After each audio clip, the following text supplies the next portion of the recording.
Happy Halloween. Look up.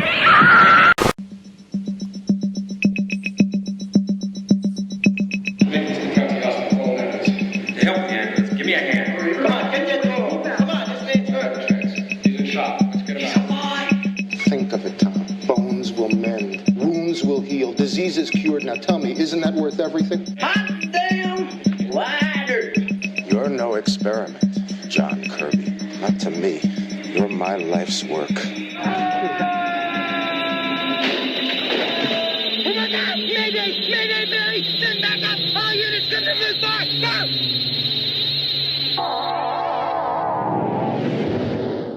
Hello, this is Caitlin O'Haney, the final girl from He Knows You're Alone, and you're listening to Hysteria Continues. And indeed you are, and welcome back to Hysteria Continues, episode 86. And this time we have a knuckle sandwich for you in the shape of a Chuck Norris slasher. Who would have thought there would be such a thing? But there is, and that is A Silent Rage. So that's coming up a little bit later. And we have, we're very pleased to say, a guest presenter with us. He's been with us before. It's Johnny Krug from Kruger Nation. How are you doing, Johnny? I'm doing pretty good. I just roundhoused about 3 maniacs on my way here, so I drop kicked a couple people. Well, that's good to hear, because that does sometimes happen, doesn't it? And that's the danger of presenting horror podcasts and slasher podcasts, isn't it? Just, those maniacs do seek us out, don't they? Yeah, absolutely. I was going to do this on my show, and when Joseph told me you guys were doing it, I was like, I want on that. Yeah, well, no, we're very pleased to have you with us, and so it's always good to have you, and hopefully it'll be a regular thing. So thanks for joining us, Johnny, and Nathan, how are you doing? I'm okay. Good, as verbose as ever. So I hope. We know, of course, that Nathan wasn't too excited about getting down and dirty with Chuck. So we'll have to see what your opinion is after you watch the film. But we'll come on to that. Not literally, but Joseph, how about you? Titties. Yeah. I take that's Johnny's influence, isn't it? Yes. Yes. I claim I can't take responsibility for that. Well, I bring out his deviant actions. And I take it we won't have any immature titties comments from you, Erik, will we? Of course not. No. As if I would. Because he's the most mature of them all. I am. I can't guarantee that I won't say anything about poo-poo, though. Yes, Erik. Thank you for that. Well, it's good to get the gang all back. And after last time when we bemoaned lack of feedback, we've had a cavalcade, a veritable avalanche of 3 bits of feedback. So thank you for. You've been sarcastic. What? No, it's just nice to have a swell bag, isn't it, of feedback. So. But anyway, what we've got, what lack in quantity, it looks like we've got in quality. So thank you for the people who have written in, and we'll get to that a little bit later. But we've also got a mini review of a film coming up. Shall we talk about that now? Because I know it's a film we've all seen, apart from Johnny has only seen a little bit of it because of some streaming problems. But director Tommy Fairclough, who made Crinoline Head was it in 1995? Nathan? Yes. I think so. Yeah, it's in that general time frame. Yes, and he's made a sequel called, is it Crinoline Head 2 Dorchester's Revenge? I think it's Dorchester's Revenge: The Return of Crinoline Head. Okay, right. Okay, yes. Well, it's a sequel to his 1995 film, which is doing the rounds, isn't it, of the film festivals at the moment. And he was kind enough to send us an online screener. To get our input, because Nathan, you picked Crinoline Head, didn't you? About a year ago, was it, or 9 months ago, or something? Yeah, it's been a while back, but that movie's just so amazing. We all remember it, right? Oh yeah, yes, we do, and so we did all have the pleasure of watching it. But Nathan, as you picked Crinoline Head originally, what were your thoughts on the sequel? I like the sequel. I mean, it was going to be impossible for it to top, the original, because, I mean, I love the original Crinoline Head. I think it's fantastic. But the sequel, I thought it was fun, and there are many over-the-top sequences. I think you guys obviously know the one I'm probably going to mention, where one girl decides to pull out her used tampon that has blood on it and throws it into another girl's face, which is absolutely disgusting. I was eating when I watched that scene. It was so, it's filthy. But I will say, like, I love the bitch character in this movie. And there's a scene that I laughed until I cried because it was just so ludicrous when she goes to visit Debbie Rochon. Now, Debbie Rochon is playing like this kind of white trash woman living near the lake where the original Crinoline Head murders took place. And her character was awesome in this movie. I loved her character. But she goes to visit and asks Debbie Rochon's character, can I use your bathroom? And Debbie Rochon's just like, no, you can go over in them woods and pop a squat. And she's like, they have this weird dialogue between the two of them, and the girl starts doing this dance like she's twerking or something because she's like, I know how to drop it, and she just starts doing a dance. It's so ridiculous, but it was hilarious because it's totally something that would be in a Crinoline Head movie. The drag queen sequence was fun just because I think drag queens are hilarious. I guess if I had anything negative to say, which is very, very minor, it's that I kind of thought that the survivor of the original film, who's in this one, had been in, like, that character had been in it more because kind of at the beginning and then at the end and the whole middle part, he's not really around for any of that. I guess in the context of the film, it might have been difficult for him to be there because, why would the professor be hanging out with a group of students unless you made it like a class trip or something? But I really liked the movie, and it's got colorful characters just like the original. I will say I think the original had more outlandish characters, especially with somebody like Trish or something, and Jenny. Definitely Jenny. But I thought the sequel was a worthy follow-up for sure. Cool. Okay. Well, thank you, Nathan. Joseph, what about you? What were your thoughts? Yeah, I enjoyed it as well. The one thing I do like, I love Tommy. He does a lot of great cinematography. I think he's got a lot of good shots in the film. And some of the murders are kind of outlandish and just kind of, left field, as it were. I don't want to spoil too much considering a lot of people haven't seen it, but the one where with the knife on the ground, that's all I'll say. Oh, yes. The way they just kept building up to that. Okay, is the knife going to be used? Nope, there go the panties. Is the knife going to be used now? Nope, there go another pair of panties. I thought that was hilarious. I think my only problem with it is that he has someone like Debbie Rochon, and I like her character a lot, but I feel like he didn't really utilize her as much as I would wanted. She's just kind of there. She has a few moments of kind of funny dialogue, but then she just kind of vanishes, as it were. I definitely thought she could have been utilized a little more, but the characters are all pretty likable. There's no real mean characters aside from the the atypical bitch, but she's meant to be that way. I'd give it a thumbs up. I think some of the over the top humor can maybe grate a little bit if you're not into that sort of thing. But if you are into that sort of thing, I think you'll laugh more often than not. And Tommy definitely has a lot of talent behind the camera.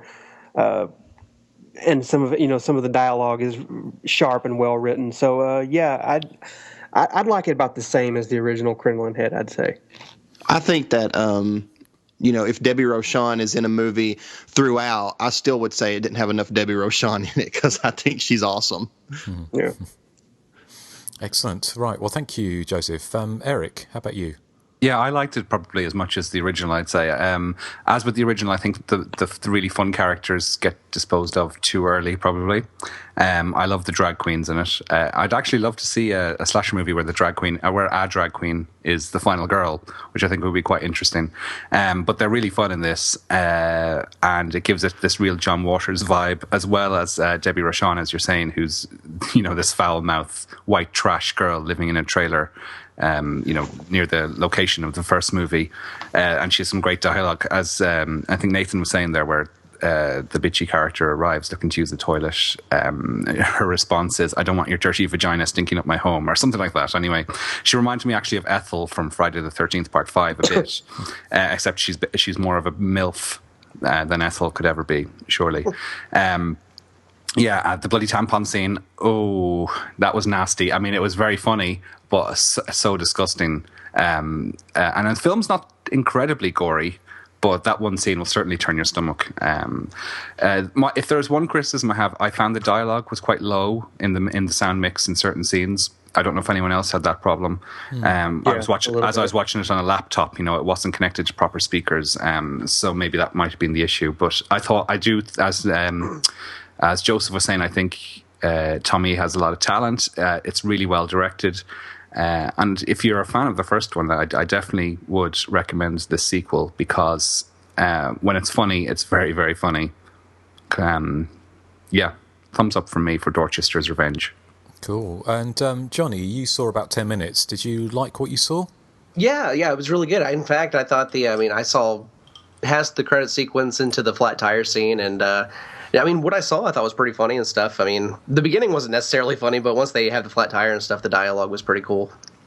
But I should say the technical aspects of the film are a big jump up from the first Gremlin Head. I mean, it looks as good as something like maybe Laid to Rest or those kind of direct-to-DVD slasher movies. Yeah, from what I could tell, it looked nice. Yeah. One thing I was going to say about the tampon scene is I know that Justin, Erik, and Nathan never have to worry about red wings. Ew. Okay, yeah. I'm just absolutely repulsed right now. You don't have to worry about brown wings. You know what's funny is you were saying it's going to turn some people's stomachs, and I started thinking, like, I know people, not myself, but people that it would. I thought you were going to say turn on, because I know some people that would probably get down with that. Ew. Ooh. I know, that's my thought. Right. I've licked my fair share of peanut butter, but oh dear. This is see Johnny. This is the effect. This is too much testosterone coming onto the podcast now. You say it's knocked off the equilibrium of a gentle double entendre into filth. Absolute filth. Let's just say I work with a guy that he talks about red mice a lot, and that's the metaphor for what you guys are talking about. Ew. So anytime he's talking about it, I kind of walk away. I don't really know what that is, and I don't know if I want to. So red mice. A mouse has a little tail. Looks like a string. Right. Okay. Yes. No, I do get that. Can we reiterate and say the only reason Johnny wasn't able to finish it, it's not because he didn't enjoy it, it was because of technical issues. Yes. Yeah, I really did want to watch it. Yeah. Like I was really interested in it. And it could have been on my end because my computer is a piece of shit, and I'm running on Vista, so. Oh well, that's it. Yeah. Yeah, I mean, I guarantee it was on my end. Right. Well, hopefully I'm sure you will get a chance to finish it off, as it were. I thought I hand on heart. We've got 2 films we reviewed this week. This is one of them, and I enjoyed this film more than Silent Rage, if I'm honest. Me too. Well, there we go. So,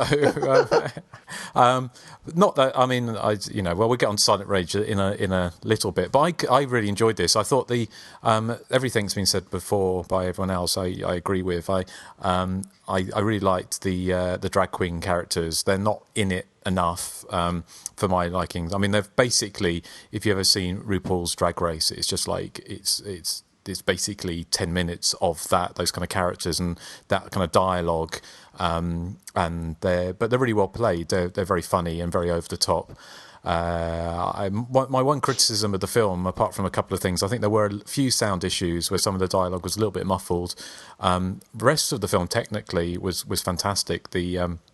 cinematography looks brilliant, and again, it's a lot to do with obviously the new cameras giving the film like quality, shot on film quality. But there was some, I think there were dolly shots and all sorts of, quite accomplished things going on there, which really lifted it up above, say, the original film. I like the comedy. My criticism, I did have a criticism of it, because I enjoyed the film. It held my attention. I found bits of it really funny. The characters were engaging and likable. Even the annoying characters, the bitchy characters, were over the top enough to be funny. The bitchy kind of tampon girl was the John Waters-esque bitchiness about her, which kind of made her entertaining. I think just by the very nature of a low-budget filmmaking, you're going to have variable acting, and I think the survivor guy, the professor, was really, really good. I thought he was excellent, and most of the cast were very, very good. I think some of the dialogue was a bit flat. I felt there was, unlike the first film, it felt like the kind of zany, almost cartoonish energy kind of went throughout.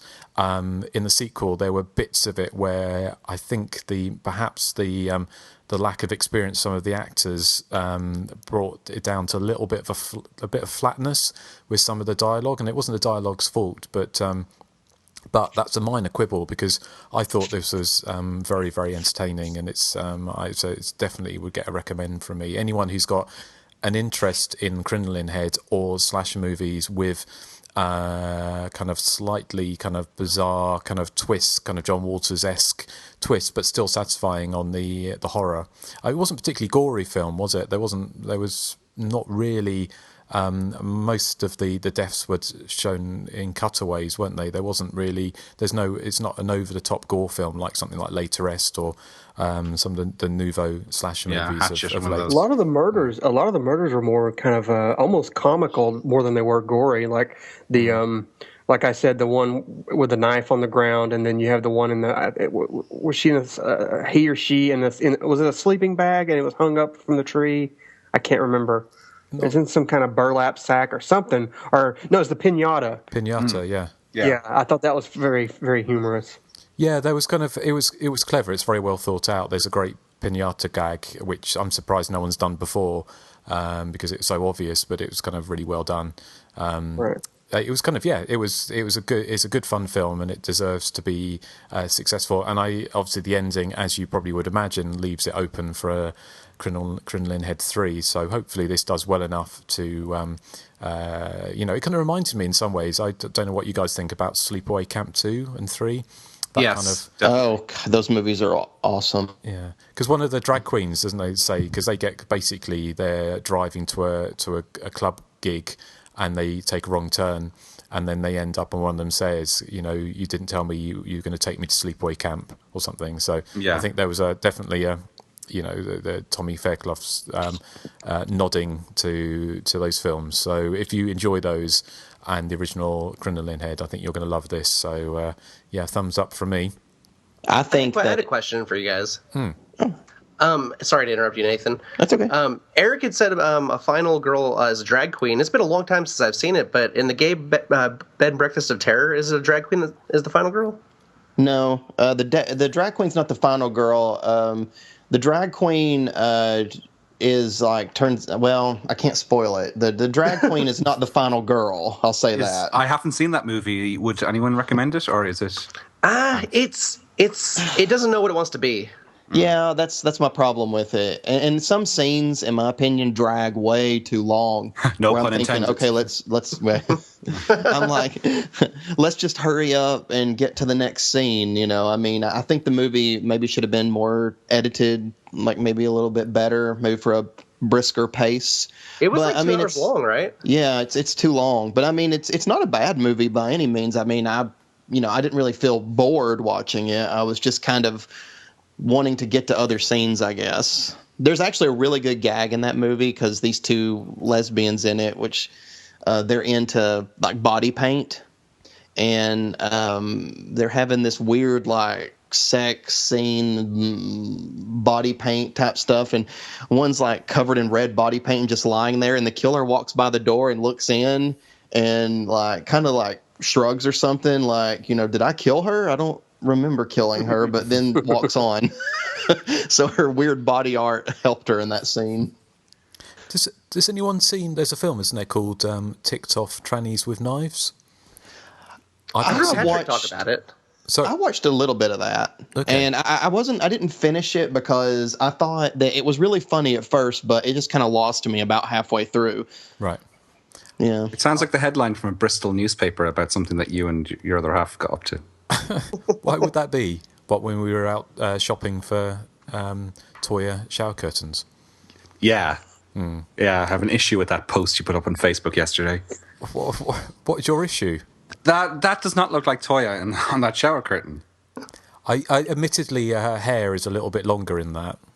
I'm not even going to talk to you when you're in this kind of humour.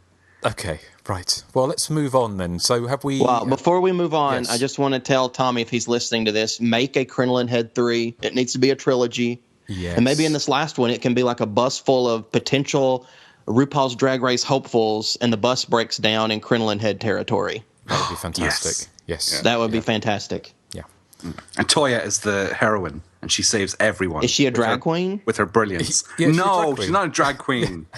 She just comes and saves everyone by being brilliant and sexy and stuff. Well, you said you wanted like a sort of a drag queen as a final girl, didn't you? So there's your chance. Toya, I'm sure she would jump at the Toya chance. is all woman. Mm-hmm. Yep.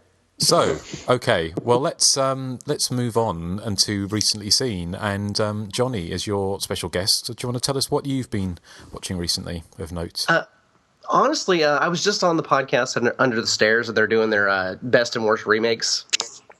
And we just talked about the Prom Night remake and the Dawn of the Dead remake, and I forgot just how bad the Prom Night remake is. Have you all seen it? Yes. No. It's basically like a Lifetime movie with a killer. But I there's watched no that. mystery to the murderer either. Oh, yeah, there's nothing. And we actually were able to have a pretty funny conversation about it because we hated it so much that we were able to just pull it apart in a funny way, though, not like a mean-spirited way. But I saw Sin City, A Dame to Kill For, which it's gotten a lot of really bad reviews and stuff. But I honestly, I thought it was better than the first one. Has anybody seen that? I haven't seen it. I really did like the first one, though, so I will eventually get around to watching the sequel. I haven't seen the first one. First one's good. excellent. The first one was good. I can't remember much about it when it came out. But isn't this like 10 years later or something, or 8 years later? Well, that's kind of the problem my girlfriend and everybody had with it, is that the continuity is kind of out of whack, where some events are definitely after the events of the first film, whereas some of them seem like they're happening during or before. Right. And so it seems like continuity is kind of out the window, because there are some characters that shouldn't be alive if it's later. So I don't know if they just dismissed some of the things that happened in the first one, but there are a lot of characters that kind of return that are like dead. Right. and Is it definitively photographed dead. as well? Oh, yes, beautiful. I mean, it's Robert Rodriguez. You can tell whenever he's involved, because whenever he's not, we get the spirit, which was just you want to talk about poo now, Eric? That was a dump of a movie. I didn't see it. Oh man, I got dragged to the theater to see it, and it was basically Frank Miller thinking he knows how to do a movie on his own, and it was bad. But Sin City 2, it actually A Dame to Kill For tanked. I think it only made like $3 million at the box office. That's what I Wow, heard. yeah. Yes. I mean, it was beat by like movies that had been out for like 3 or 4 weeks now, and movies like Let's Be Cops and things like that. So, unfortunately, I don't think there will be a third one, even though there are some storylines that could be tied up a little better. Which is weird because that first film made a ton of money and everyone loved it, but no one really gave this one a chance. What do you think? It's because it's been almost a decade? It might be, yeah. It's been so long. I mean, I guess not a decade, but it's been quite a while. And because what happened was when the first one did so well, they immediately greenlit a sequel, and then they couldn't get people to sign on for it. Like, their schedules were so conflicting. And so, because I remember at one point, Angelina Jolie was attached to this, and then I guess she just dropped out, and they had so many problems getting this one off the ground. I think that's it's a bit like Scream 4, wasn't it? Kind of underperformed, and I think it was just wasn't. It was either released too early or too late. Yes, too little, too late. And I dug Scream 4 as well. I mean, a lot of people hated that one, but I thought, I mean, I did watch a movie that my first viewing of it, I never even heard of the movie. My first viewing of it, I was kind of taken aback by it, but then the second viewing, I started picking it apart psychologically, and the movie blew my mind. It's called Wide of the Eye. It's from 1987. Have you guys seen that? Is this the one with David Keith or Keith David? Yeah, it's Arrow just released it, like a Blu-ray. Yeah. I saw it back in the day. Is that the one set in the kind of desert? Sort of? It is. Yeah. Yeah. Like I think it's in Nevada or somewhere. I remember next to nothing about it apart from the desert, but it was kind of like it's not a slasher movie, is it? Is it kind of like a psychological drama? It's it's almost like an American Giallo too in some parts, because there are a lot of like the opening scenes almost like an Argento movie or something, the way the murders are shot. But it's just really weird. Like once you like actually start picking the movie apart and stuff. That's another movie I reviewed on Podcast Under the Stairs, but that'll get released on his 1 year anniversary show. But our discussion with that one, man, I get really deep into that, man. Like there's a lot of like really deep things in that movie that you don't think about if you just watch it once and just kind of, let it go. But there's a lot going on, like, I don't know, psychologically in that movie that just blew my mind. Yeah, it's David Keith and Kathy Moriarty. I saw that many, many years ago, and I remember liking it, but I need to watch it again. The release is really good. It looks beautiful. Cool. Okay. Well, it's another one. Yes, I need to revisit. So, thank you, Johnny. Is anything else? No, that's pretty much it. I've been watching a lot of conspiracy theory documentaries and stuff, so you don't want to hear about that. Okay. Right. Well, unless there's a conspiracy about Erik. What kind of conspiracy? The Chunky Kit Kat. The Chunky Kit Kat conspiracy. But talking of Erik, how about you? What have you been watching? Okay, well, I watched Almost Human, which Joseph spoke about a few episodes ago. I think it's from 2013. It's about a guy who's abducted by aliens and then shows up 2 years later, although it turns out he's an alien imposter in a kind of Invasion of the Body Snatchers kind of way. I don't remember talking about that. I don't think I've seen that. Was it not you? Maybe it was Nathan spoke about Almost Human. No, I haven't seen it either. I was sure one of you said it. That's the conspiracy.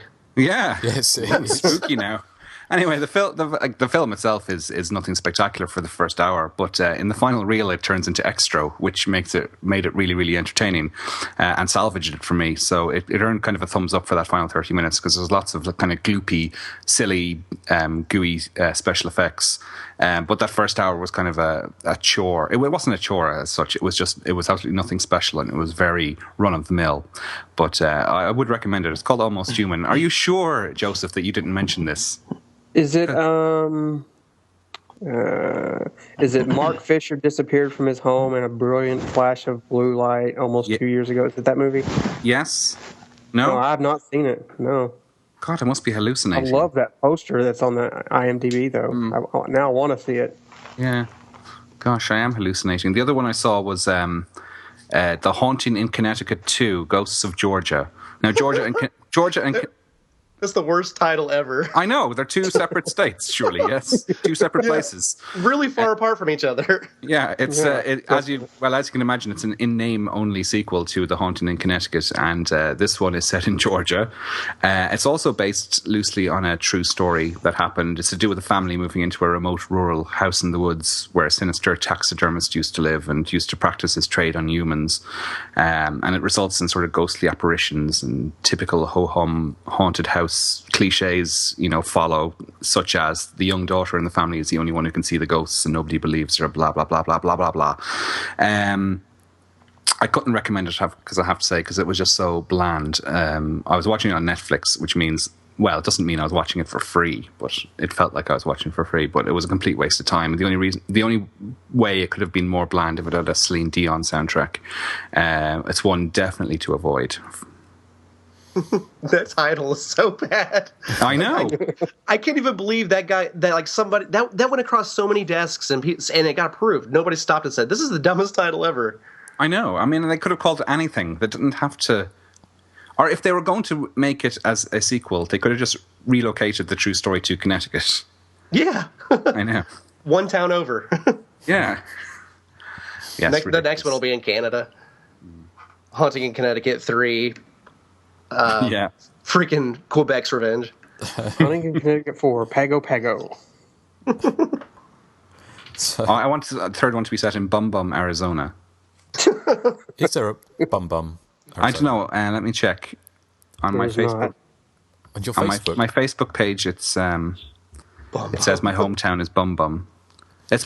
Bum Bum is in Venezuela. Sorry. Okay, well, You're there you so go. mature, Eric. Yeah, They're there is about a as place. close as Connecticut and Georgia. Well, there is a town in Missouri called Knoblich. Just thought I'd throw that in there. Well, we've been through 3 cocks, haven't we, in the past? Yes, so and Lord Hereford's Knob. yes. The classic one is Intercourse, Pennsylvania, which I've been to. I'm sure you have. Woohoo! Sort of picture next to the Knoblich sign. That would be brilliant. Did you have intercourse in Pennsylvania? No. It's Amish community. Do they not do that kind of thing there? Well, I'm Not sure the until they're 15. Amish do, but yeah. And it's behind very, very closed doors. Yes, fair enough. So, Erik, is that everything you've seen? That's everything, yes. Okay, well, thank you. Joseph, how about you? Yeah, I watched a movie called Cold in July. It stars Michael C. Hall, as pretty much everyone knows him as Dexter. Basically, Michael C. Hall plays this kind of this nebbish, husband and father who owns like a picture framing shop. And one night, he's in bed asleep, with his wife, and there's a break-in into his house, and he grabs a gun out of the nightstand, and he goes to confront the person breaking into his house, and he doesn't really mean to shoot the intruder, but his finger kind of twitches, so he ends up killing the intruder. And the setup is a lot like, I wouldn't say the setup, but the payoff to this little point in the story is a lot like Cape Fear, with the intruder's father coming looking for revenge, and but then it takes like a kind of an unusual turn away from that, which I won't spoil. But I really found it kind of effective. It's not so much a horror film. I mean, it has a lot of elements, but and it's been getting a lot of press and things like Fango and Rue Morgue and things like that. I quite enjoyed it. It has a great, synth score, like an electronic score. It reminds me a lot of early Carpenter, and it's well directed and well acted. Michael C. Hall and Don Johnson, both turn in really, really good performances. My only problem with it is that it's based off of a novel, so I think a lot of what was in the novel didn't get properly translated onto the screen, obviously for running time's sake. There are more than a couple of loose ends that you're kind of left like thinking, what happened? What happened with this? What happened with that? The movie just went off, and now I want to know what happened there, and you don't get that. But overall, that's kind of a minor quibble because it's so well shot and well directed and well acted, and it does take a lot of very unusual turns in the story, and it's quite violent and pretty graphic, especially towards the end. A couple of really good plot twists, some dark humor, and like I said, Don Johnson and Michael C. Hall both turn in really, good performances. Michael C. Hall's kind of the anti-Dexter here, where he's kind of, cold and conniving and in control, and Dexter here, he's just kind of this scared man. Just a typical family man. He's got a terrible mustache and a very, very bad mullet because it's set in the 80s, and they do a really good job of capturing the 80s, especially with that electronic score. I wouldn't say a marginal thumbs up. I'd say maybe a little bit above a marginal thumbs up. A few of those issues kind of left me wanting a little more, but overall, I really did enjoy it. So there's that. Okay, well that sounds interesting. So thank you. And anything else? No, that's it. I mean, I've been basically just I finally started watching 6 Feet Under, which everyone keeps telling me to watch. So that's pretty much all I've been watching this week. Cool. Okay, right. Well, thank you. Nathan, how about you? Nothing. Nothing. I am going to see As Above, So Below this week. I'm excited for that, but I haven't seen it yet. Is that Yeah, I out? want to see that. Did you? Who said something? Was that you, Eric? No, I said I wanted to see it. It came out at the theater this weekend, so I'm going to try to catch it. Yeah, it opened over here as well, but I haven't had a chance to see it. It's getting heavily publicised, though. Yeah, it is, isn't it? Has anyone seen any reviews of it? Because it looks mediocre. I kind of guessed that might be the case. I don't really trust mainstream critics reviewing horror films, though. I've been to the what they call the the necropolis under Paris, as you might imagine, Eric. Yeah, that's real. Thought you would. Yeah, you go down under these stone steps, and you go down, and there's just like miles and miles of these underground catacombs, and they're just covered in these great big kind of sculptures of skulls, and it's all kind of played. Is there lots of cobwebs as well, Justin? Yes, I love. Hey guys, hold on a second, okay? Just keep talking. I'll be right back. Okay. Fair enough. So you were in Goth heaven then, Justin? Were you? Yeah, I loved it. We went to have. Did you get trapped down there? No, but With, it's like, kind of quite burning spooky. cars and stuff. Well, we thought it would be a great place to make a horror movie down there because for obvious reasons. But it used it in the Second World War. The resistance used it to kind of like a low, I think, running up and down and sort of being chased by Nazis. But it would be a great place to make a horror movie. So for that, I think it's worth obviously checking out. But it's obviously really spooky down there, and I can imagine they could do something really good with it. But when I looked at the trailers, it looked like it was, it was going to be The Descent with some kind of supernatural bent. And I'm sure that's what it is, isn't it? Did you? I'm back. Sorry. Did you have? I'm not sure. Bauhaus on your Walkman while you were wandering around? No, I can't remember. I don't think so. I might have had Black Lips. Yeah. The band. What did I miss while I was gone? What have you missed? Talk of Justin being goth in the catacombs. Under Paris with Black Lips. But enough about me. So is that Nathan? That was what you said you're going to go and watch, wasn't it? But you haven't seen anything else? No, it's been a hectic week. Okay, well, fair enough, because we are, again, through the magic of the internet, we are recording this a week in advance, which means we only recorded a week ago, which means that's why we may not have seen that much. But I've seen a few things since we recorded. One of them, Eric, you were talking about a really bad or really pointless title for a sequel. Well, I saw The Last Exorcism Part 2. Oh, yeah, I've seen that, yeah. Which, again, is a kind of a bit of a silly title. And it's yet another kind of mediocre kind of horror film that kind of wraps itself up in the trappings of kind of voodoo and New Orleans and Mardi Gras to try and hide its shortcomings. I didn't hate it, actually, because I had heard it was absolutely dreadful. So I went in with very, very low expectations, but and they, I wasn't kind of particularly pleasantly surprised, but I didn't find it particularly awful either. I mean, it was okay. It kind of carries on from the first film with the girl who gets sent to kind of like a halfway house for teenage girls, and she's trying to put her life back together, and then eventually things unravel when the demon called Woo Woo or something, I can't remember, but it's something silly, or the devil is trying to get back into her. And it's just got like it, but it's got all those kind of things that let it's a bit of a lazy film. Like there's a scene which I thought was actually really, really creepy to start off with her. She goes into a church for sanctuary, and a priest or this man in the church is telling her that he will look out for her. He's omnipresent. He's watching her. He's there for her, and she thinks he's talking about God, but he's actually talking about the devil, which I thought was really well handled. But then they got all these crows flying and into windows outside and all dead outside, which is an image which, if you've watched any horror movie from the last 10 years, is more than 50% likely to turn up. So it's kind of things like that were a bit silly. And it just, of course, you have the exorcism at the end, and it ends pretty much how you probably would imagine. And a lot of it doesn't make much sense. But apart from that, it was a perfect thing to kind of, have your tea with and, have a beer and, check Facebook while you're watching. So it was an okay time waster. Who's seen that? You saw it, Eric? I saw it, yeah, but this would have been about maybe 7 or 8 months ago, and I can remember absolutely nothing about it. I do remember the crow bit that you just mentioned because it just jogged my memory, but I think that says it all about The Last Exorcism too, is that I just can't remember anything about it.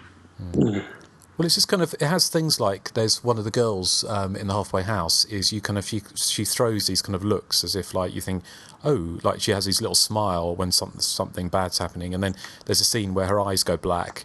But at the end of the film, she's not actually implicated as being a baddie or anything. It's just things like that, quite lazy. Just didn't make much sense. But how about you other guys? Have you seen it? I've never seen it.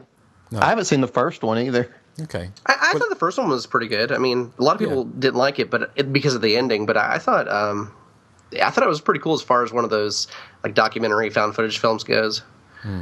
Yeah, because this one, the sequel, jettisons that whole found footage thing. It's told in a much more kind of straightforward kind of narrative kind of way. But like Book of Shadows. Yeah, pretty much. I mean, it's basically a straight narrative. There's no found footage in it at all, apart from when the girls that see her on YouTube. And she's there with her head spinning around, going "fucking bad," like that. They're going, "That's you, isn't it?" And she said, "No, that's not me." They're going, "It is," and it's just pretty silly. But anyway, that was that. Another film I saw, which wasn't really a horror film, but it had a few trappings. Well, literally, was called Trapped, which is a Kevin Bacon, Charlize Theron, Courtney Love sort of mashup. Which was. Has anyone seen that? No. I think I may have seen it when it first came out, like early 2000s. It was, or it's like 1998, I think. Oh wow! It came out, or maybe it was 2000, but it was around that time, and it was Kevin Bacon playing their kidnapped children, and what they do to sort of to make sure their sting works is that they there's three of them. One of them takes a child, the other stays with the wife, and the other stays with the husband. And so that it stops them contacting the police, and it's a bit convoluted, but it kind of ends in this the most ridiculous, over-the-top basically kind of pile up on a motorway with Courtney Love running down the motorway with a child and a hand screaming. It's just kind of it starts off quite like a quite classy thriller, and it gets sillier and sillier. So it's quite, if you like those kind of late 90s, kind of early 2000 high budget studio over the top silly thrillers, and there's a great bit in it where they have to pretend they're in a hotel, but they've had their phone calls diverted, and the hero is flying with Courtney Love, and he's in one of those kind of water biplanes. And every time the Kevin Bacon phones, he has to turn off the engines so it sounds like he's in his hotel room. So they're plummeting to the earth while they're talking on the phone to Kevin Bacon, and heading towards the water. And they can only turn the engine back on again when Kevin Bacon hangs up, which is incredibly silly because obviously he could have kept them on for about 5 extra seconds and they would have all died. But anyway, I won't say any more about that. But it's not really a horror movie. But it was again, if you're looking for a trashy, good time. And did Courtney Love know she was in it? Did they just film her running down this freeway with her kid? Well, she starts off in it like being kind of looking quite not classy exactly, but she basically is playing a bit of a kind of a victim herself in it, who's a bit been beaten up and looks a bit worse for wear. So basically, Courtney Love playing Courtney Love, really, I think.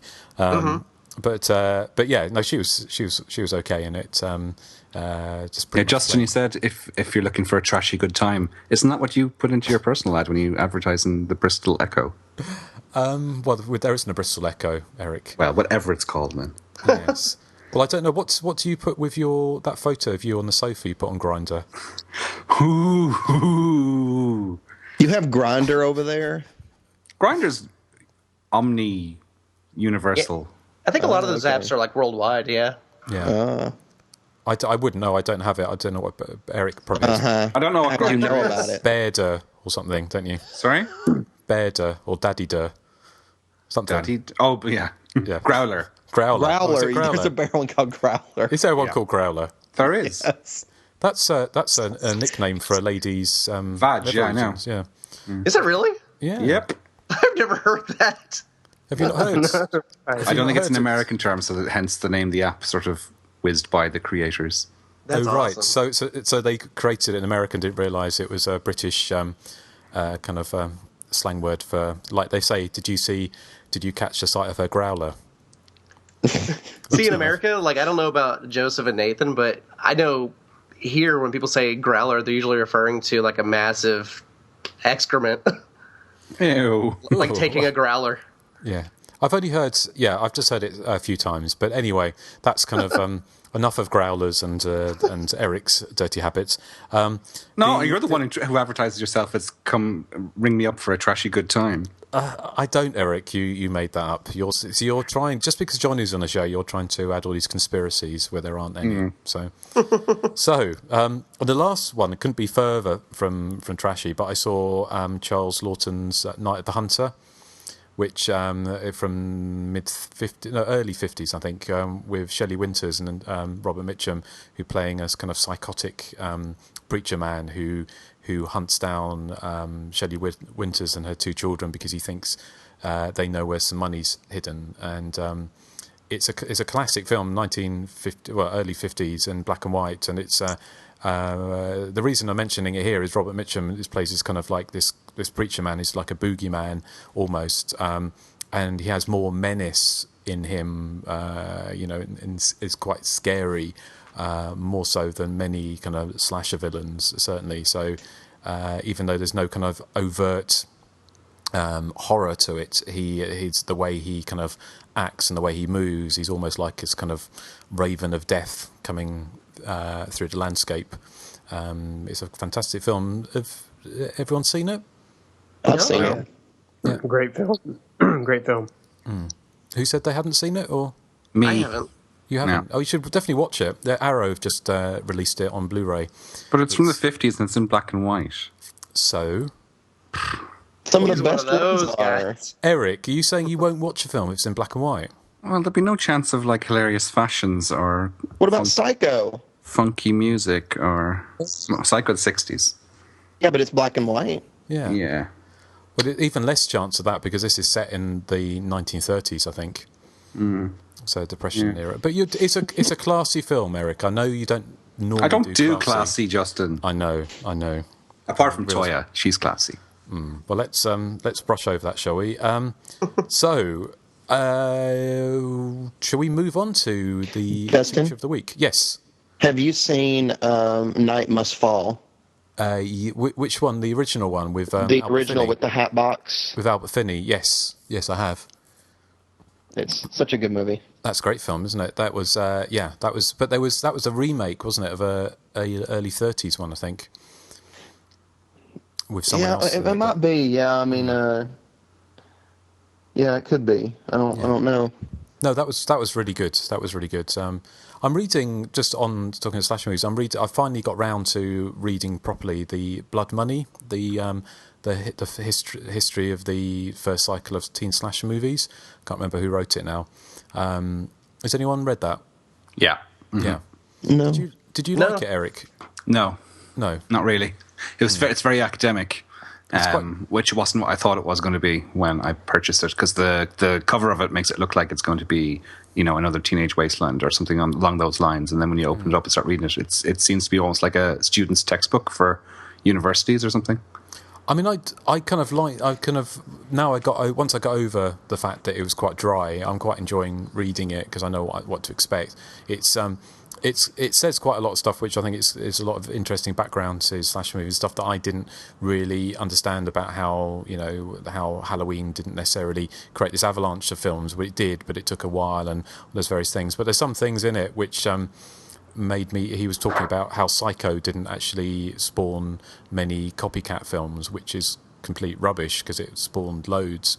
So just things like that kind of put me off a little bit. But otherwise, I think it's quite interesting. That is a blatant, I don't know how to explain it, but I mean, it's obvious that there were a ton of films that were inspired by Psycho that came out in the 60s. Well, that's why I thought it's like Homicidal, William Castle was from, and there was Scream of Fear, there was all the Hammer ones, there was loads that came out directly because of Psycho. And so it was, and Night Must Fall was one of them. With Albert Finney, because I think that was like 1962 or 63, wasn't it? So it was all those kind of, basically inspired all of those kind of those early 60s kind of gothic things, like everything from What Happened to Baby Jane to, Scream of Fear, Night Must Fall, Homicidal, all those kind of films. But yeah. I do like the bit where he discusses the different posters and how what was dictating different kind of poster designs and the fonts they used to attract certain audiences, which was quite interesting, I thought.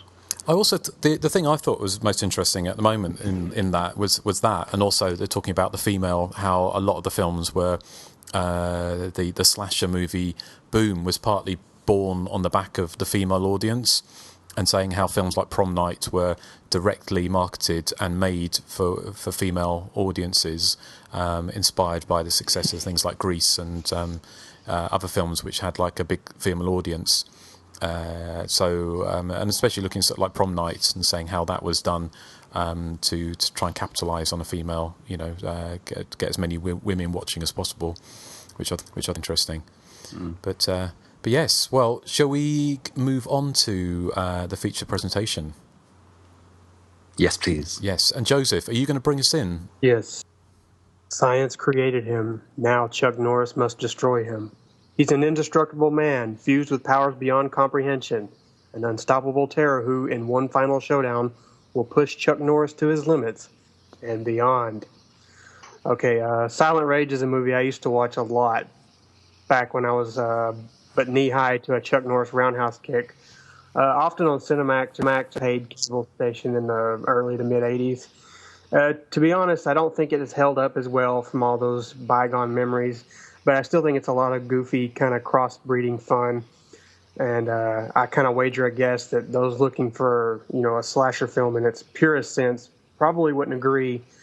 I think Chuck Norris is as crazy as a loon, and for my money, he was probably the lesser of the action heroes back in those days of high karate kicks. He's often, very wooden and devoid of personality. Code of Silence aside, which was probably his greatest work and showcased him as someone with actual range. But hey, I'm getting away from the point here. Silent Rage, in Silent Rage, he's again fairly dull and certainly not the reason I like Silent Rage. I'll just say he's kind of, he's merely adequate in the hero role, where all he's really required to do is kind of rock a mustache and throw a few kicks, nothing more.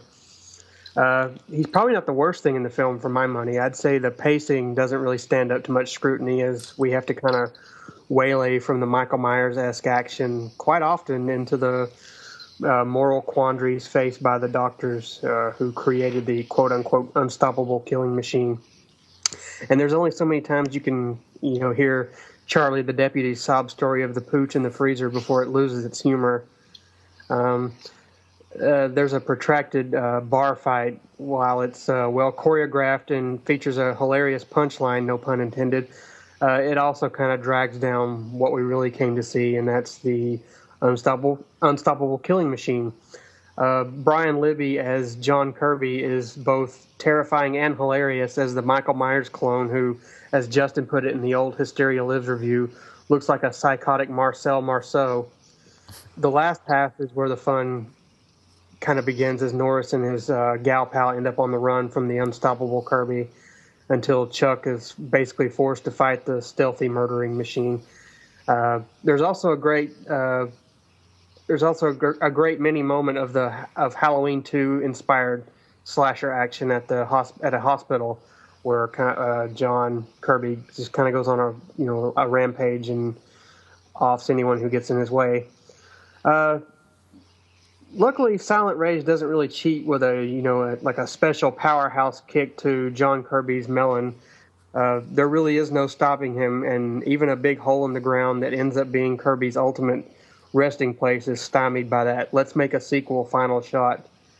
All in all, I'd give Silent Rage a thumbs up. It's a marginal one because of those pesky pacing issues, but I think once the action gets going towards the end, it really is a lot of dumb fun. I mean, it is dumb, but I think that last half is a lot of fun. But how about you, Johnny? I'm so glad you said that it doesn't hold up the way you remembered it, because I was telling my girlfriend that while we watched it too. I said, I remember this movie being a lot more fun than it actually is. Like for me, it was almost like a bar fight biker movie with a serial killer in the background. Yeah. And I didn't remember it that way. Like I remember this being like a Chuck Norris slasher movie, and it seemed like that really took a back seat. But some of the things I really loved about the movie, and I still do, is I've always been a huge fan of William Finley, and even though he's got a small role in pretty much everything except for Phantom of the Paradise, he always plays such an odd, kind of side character, and I thought he was good as one of the scientists or doctors in this. And of course, I didn't remember all of the what is it? Is it Stephen First, the guy from Dream? Yeah, I didn't remember all the humor in this either. Like the story of him freezing his dog, and there's all the random things of him like going to grab the girl at the biker bar's titties. I didn't remember any of that stuff. Like I didn't remember any titties in this movie at all. Like I guess I just didn't have a clear recollection of this movie, and when I watched it, I was like, but I will say the pacing in this, I did find myself checking Facebook, and there were several moments, I mean, especially a lot of the scenes where Chuck Norris and his girlfriend were just hanging out, where he's shirtless, she's walking into his little loft, and things like that just, they kind of took me out of the movie. I'm like, okay, this is, not really necessary, but as far as this is the closest thing we will ever get to like a Chuck Norris slasher movie. I couldn't even imagine the budget on the kick and punch sounds in this movie because they were insane. Like if you just close your eyes during any fight scene, it just sounded like canned punches and kicks. It was pretty awesome, and glass shattering. But I think overall, I mean, the movie. The funniest thing about this movie is that anybody would think it'd be a good idea to test this regeneration serum or whatever on this guy. Like, yeah, the psycho, yeah. Yeah, you would try it on anybody before you try it on him. I mean, there's probably a whole morgue full of bodies. Right. But, I mean, that's pretty much it. I mean, as the movie, I still enjoyed it. I would also give it a thumbs up. I mean, I think we're getting the good reviews out of the way right now. Because I can imagine Nathan, I've heard his hatred for this one in the past.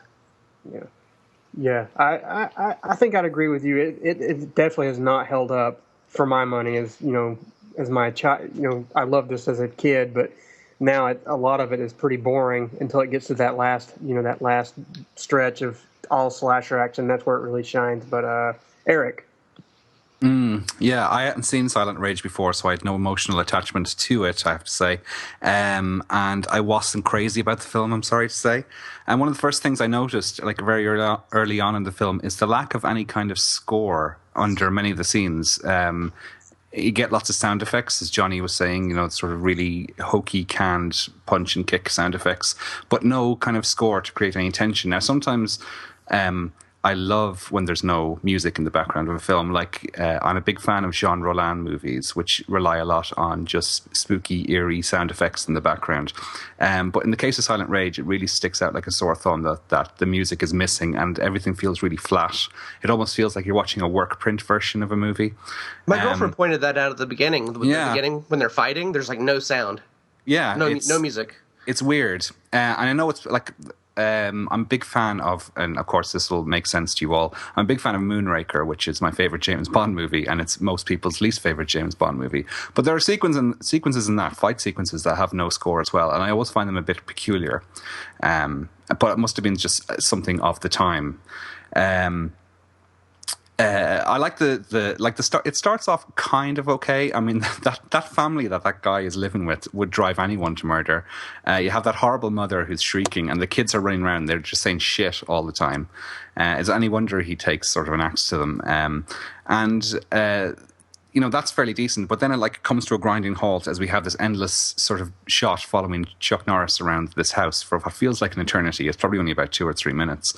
But again, there's no score, and he's surprised by the killer when he gets upstairs. And again, you'd expect, like in a regular slasher movie, to be some kind of sting sound effect, like but no, none of that. And so I find it kind of dull. And it's a shame to say this, but my favorite bit of the movie is kind of the bumbling comic sidekick played by Stephen First, and that's damning with faint praise. I mean, he seems to have wandered in from Smokey and the Bandit, and the film does feel like and this is pointed out in lots of reviews I've read, it feels like 4 or 5 different movies just melded together. So you have this comic sidekick from Smokey the Bandit, you've got a slasher element, a sci-fi element, the setup of the killer being sort of regenerated by experimental surgery reminded me of Absurd, the Joe D'Amato movie that we covered a couple of years back, which was a much more entertaining movie, I have to say. Technically inferior, but much more watchable. And again, you have, Johnny was saying it's like a biker punch-up movie with a slasher element very much in the background, and that's how it feels for certainly the first 50, 60 minutes of the movie. I don't know what the point is of having Chuck Norris and his deputy going around punching up bikers in a bar. It has absolutely nothing to do with the rest of the plot. On the plus side, I did like the attire that John Kirby wears for the final 30 minutes. It's kind of this silver jumpsuit that he possibly has stolen from the ABBA Museum.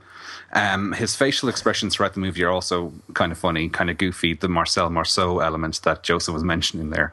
I have to say I wasn't a fan of the movie overall, though. Didn't hate it, just found it a bit dull. It's about 20 minutes too long. It runs for about 100 minutes, and it could easily be cut back to 75, although I'm not sure if that would save it, but it certainly would help. The climactic fight sequence between Chuck Norris and John Kirby is, again, it's played without any score underneath it, and it just feels flat and devoid of any kind of excitement or tension, and just feels, just lifeless.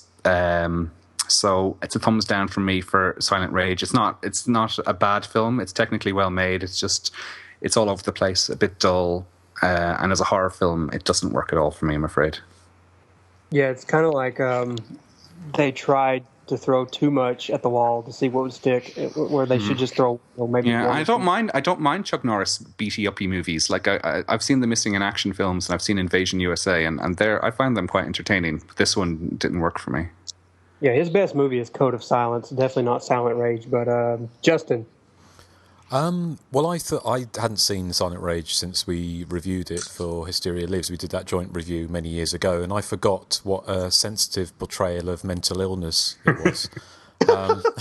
Washing the hair in the bird bath type sensitive portrayal. It was, I was being flippant, but it reminded me a little bit of 10 to Midnight, the Charles Bronson movie, which in basically what you had was a kind of a bit of a kind of right wing agenda with this whole idea of having like the liberal doctor trying to plead the case not to shoot dead this kind of mental patient who suddenly flipped from being like Erik said, anyone who's going to be staying as some like squawking harridan, housewife. What? I'm not going to say Toya. No, you were going to say something about Toya. I'm not going to be goaded into talking about Toya. I'm sorry. No, Erik, I've gone beyond that. So please, let's move on. So like some squawking harridan like Toya, then no wonder. I knew it. You're so predictable, Justin. He flips. But it was kind of. But then he gets shot dead. But it's. It was kind of funny. What I thought was Chuck Norris seemed to be throughout this actually being almost quite a gentle giant, wasn't he? He wasn't like Charles Bronson was maybe in 10 to Midnight, and it was kind of it was the whole kind of we shouldn't let these mental patients out on the streets thing was kind of implied rather hammered home.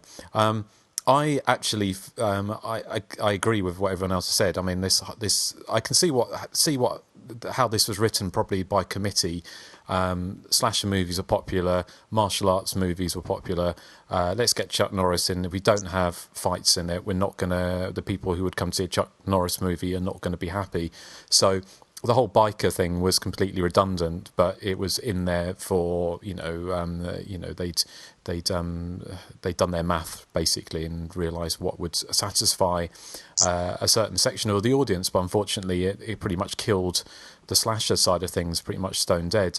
I like the idea of taking the unkillable boogeyman like the Michael Myers and ramping it up to this kind of this indestructible killer, which kind of, I do wonder if it kind of inspired the Terminator, a couple of years later, because it's a similar thing, isn't it, with the Arnold Schwarzenegger character who's unkillable, this unkillable kind of unstoppable killer just coming after them and never stopping.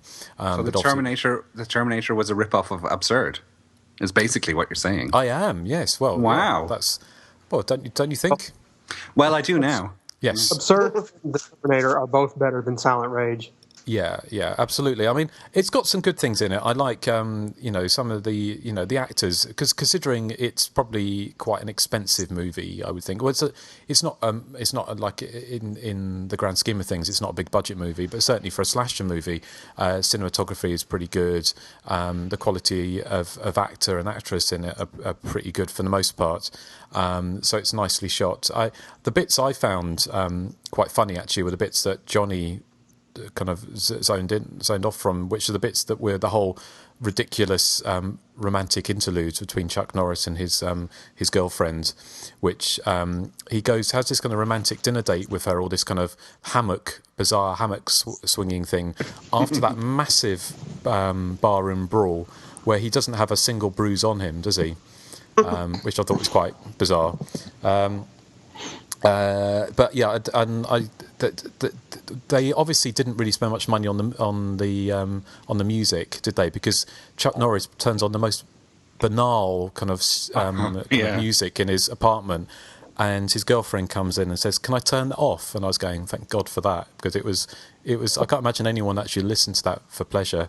But yeah, the whole thing, it just seemed very. I don't know. It was going through the motions. It hadn't. Bizarrely, for a film that was an action, basically a cross between an action and a slasher movie, it had no energy to it. And for an action movie, should have energy to it. It just didn't feel. It didn't feel, real. And of course, we're talking about slasher movies, early '80s slasher movies. They're not going to feel real, but so it didn't. It seemed lazy, basically, and it didn't satisfy either the action crowd or the horror crowd, really. Plus, unfortunately, the British release was cut by about 40 seconds, so it was missing some of the gore and some of the violence as well. So, which I did kind of see on YouTube. I saw the bits that are missing, but the beginning bit, like for instance, when the killer whacks that guy on the head, who just happens to come at him with a chair, doesn't he? When he's trying to get through to that woman who screams and screams and opens the window, and then spends about 10 minutes fumbling with this open window when she could have got out and jumped off the roof very easily. And he comes at him with a chair, and then there was even a conservatory roof she could have jumped onto quite easily. Well, exactly. I mean, everything was laid out nicely for her, and still she messed up. I like when John Kirby hit the guy in the head with the axe. He just goes, ugh. He falls over. It's kind of yeah. I mean, I think it was kind of more. It's more like less Silent Rage and more like Silent Roids, wasn't it? It was kind of. It was. Yeah. It was. It is what it is, but it's not. Like I said before, I preferred Crinoline Head's Dorchester's Revenge, if I'm honest. But it's good we've covered it. Just means we don't have to cover it again. So. You're not going to do rewind episodes? Yeah, maybe not this one though. I'm waiting for Slumber Party Massacre, the rewind. Or not Slumber Party Massacre, what the hell am I thinking of? Last Slumber Party. Oh gosh. Well, yeah, we might do a remix on that.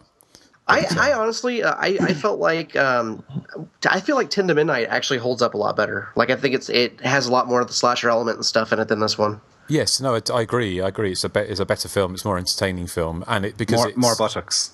More yeah, buttocks. A lot of naked killer in it. Yes. It was, yeah. It's funny how the word naked makes Eric's love eggs go off. So, but that just leaves Nathan. So we're waiting for Nathan's glowing appraisal of Silent Rage. Let's hear it, Nathan. I absolutely hate this movie. I mean, it may be like a movie I hate more than any other movie. I mean, I really despise it. I don't like Chuck Norris action films whatsoever. The slasher aspects to this movie are so lazy and so like non-energetic. I mean, when they come up, I'm just like, whatever. I mean, like, you guys were saying he barely taps a guy. Well, the guy comes out to hit him with a chair. He barely touches him with a chair. I mean, it's just like, just like a love tap. Like that. I'm back. I just heard a loud explosion outside, and like the power just shut down in here. What, in your house? Yeah, did you guys not hear that? No. No, we didn't hear anything. That was so weird. Like, I just got a loud, like, hum on here, and I said, hey, what was that? And I could hear you guys talking, and then all of a sudden, an explosion outside, like, and then everything went black. Oh. And it just reconnected me to the call in the middle of Nathan. Sorry to interrupt you, dude. I just freaked the hell out of me. Must be the power tricky. of silent rage. Do you want to go and have a look out the window and make sure? I'm sure it's probably our neighbor who lives across the way has trees that hang on power lines, so I'm pretty sure one of those probably just hit a power line. Okay. It's yeah, that's their business. Let their house catch fire. Oh, sounds like the Burbs. kind of. Yeah. I don't associate with the Klopex. Let them do their own thing. Anyway, Right, Nathan, well, continue. Yes. The drama. Oh, I mean, he barely love taps him with a chair, and then the guy love taps him with an axe, and he's got a big gash in his forehead somehow. I don't really know how Heard that happens. Love tap and big gash. Yeah. Please, Nathan. I'll Stop it. continue with the double Grow up, entendre. Nathan. There's enough about growlers. But I mean, it's like Justin was saying, there's no energy to this film. I mean, even in the chase scene in the hospital, which should be one of the more exciting scenes in the film, it's so lazy. I mean, I didn't really care. I'm like, just whatever. I mean, it'd be the same as walking around a hospital, in my opinion. That's as exciting as that was. The leads, I'm not really a Chuck Norris fan. The leads, him and his girlfriend, are so bland. You could have cast like a broom and a mop in the lead roles, and it would be about the same for me. Well, he's got that that's so. That's their charisma, in my opinion. The kung fu stuff is stupid. I mean, the final battle is stupid. Let's kick around. This guy who somehow is able to grab somebody's head and like crush it. He can't handle, doing the same to Chuck Norris. They just kind of fling each other around a little bit before Chuck Norris decides to start kicking him. Woo, how exciting is that? I will agree with you guys that the woman in the beginning is so annoying, like with her, oh my God, it's like a baby's crying or something. Thank God he put an axe in her. I mean, I actually kind of like the villain, but he needs to be in a slasher movie, not this missing in action disguised as a slasher movie. Because the slasher movie aspects, they're so few and far in between. And, oh, my God, this movie's so boring. I mean, after the opening, lazy attack, you have like, I don't know, a good like 40, 45 minutes of just pure boredom. And then when John Kirby comes back and finally starts killing people, I mean, even it doesn't help the movie to me. It's just still boring. And finally, I have to say that the one plus I can give it is I thought the final shot, the freeze frame, was kind of creepy looking. But, this movie could have been something great. Instead, it belongs in a dumpster somewhere. That final freeze frame reminded me of the final freeze frame of Houseboat Horror, which is probably not something you should be thinking of when you're watching a high-budget slasher, quote, movie. Houseboat Horror beats this movie by miles. No. Awesome. I wouldn't go that far. I would rather watch Houseboat Horror 10 times in a row than sit through this Well, one. Houseboat Horror has that song. Which, Yeah. Yeah. The Which makes montage it so song. much- yes, which makes it so much more watchable. Yes, exactly. Young, cool, Well, and groovy. So did Chuck Norris in this movie, did he not know that this killer could regenerate? I thought he did. Because you would think after you kicked him into a well, you would realize that he's just going to get the hell out of the well. You would have thought so, wouldn't you? Because it sounds like he falls quite a long way down, doesn't it? But it's not. It's not like he's poured radioactive or plutonium or something on top of him and dropped a nuclear device, is it? It's just he's just fallen down a well. Yeah. Maybe at the end like he went to get gasoline and pour it down there and light it on fire. He's the baby Jessica of this movie. Well, maybe this was the inspiration for Ringu. Ring. Yeah, John Kirby can start coming out of the well when you watch a So video. it's maybe influenced more. I was quite impressed that the killer was able to bear hug Stephen Furst, though, because How did he kill him? Was that he just break every bone in his body or something? Oh yeah, Did he? must have had long arms to get around that fat bastard. Hey! What? Eric fat- liked we'll him. have That no- was his favorite we'll have character. We'll have no fatism on this podcast. Thank you, Skinny Eric, Skinnerson. Eric Curly in the bar, the big bald guy. Yes, I think I know the one you mean. Yes. That bar fight was ludicrous. I mean, it was kind of funny to watch a broom fight a bunch of bikers, but overall, I just think that bar fight was ludicrous. I thought the lead biker, the loudmouth, I thought he was the funniest part of the whole movie. The thing is with all the fights in this movie is I was kind of on board with all the biker fights just because there was so much going on. There were fucking motorcycles going through windows and shit. But the fight at the end with the killer, it just, to me, it seemed to drone on too long. Like when you would think it would be over, like it just kept going. Like every time I thought it was going to be over, and it wasn't a satisfying climax. Like I don't know. Like no, you would think they would do something like chop off his head or do something that can't regenerate. Yeah, I seem to remember, enjoying that a lot more, when I was younger. But, watching it this time, I thought, what would have been more interesting is if Chuck Norris would just got the piss beat out of him and, been near death. I thought that would have generated a little more tension. Instead, it's just he keeps kicking John Kirby and John Kirby just gets back up. And it's kind of bland. I do like that scene. I like how it's, it's staged. It's staged really well, but there's no, like Erik said, there's no tension because there's no music. There's no real sense of danger to it. Exactly. I mean, like I said, even during the chase scene, I mean, when I was watching it, I was preferring I'd rather just watch Jamie Lee Curtis again in Halloween 2 getting chased by Michael Myers, or even Barbie Benton being stalked in Hospital Massacre. Barbie Benton. Did you know that this film was remade in 2009? Yes. This was? Yes, for $9,000. Yeah, low budget. I never heard that. Yeah. Indestructible. Yes. Is it better? I don't know. I don't know if it says it's a remake. It's it but is. It's got the identical plot description. It sounds identical, doesn't it? They hired Lorenzo Lamas because that's all they could afford. It's directed by a guy called Matt Spees, and he made a series of films before that called Evil on Queen Street, which was set in a suburb of Bristol and was based on the exploits of Justin. Erik, is that the best you can do? Yep. I'm kind of interested in seeing. We haven't even got to your joke of the week yet, have we? Oh, no, that's a good one. Is it? Okay. Yeah. Well, time will tell. I hope it's better than that. So, good. Okay. Well, have we got anything else to say about Silent Rage before we go on some background? Thank God that we've covered it. Okay. I'm actually thankful that Joseph picked it because it's out of the way now, and now every other movie we pick, I will probably love. Okay. Well, I'm picking this for the remainder of my tenure on the show.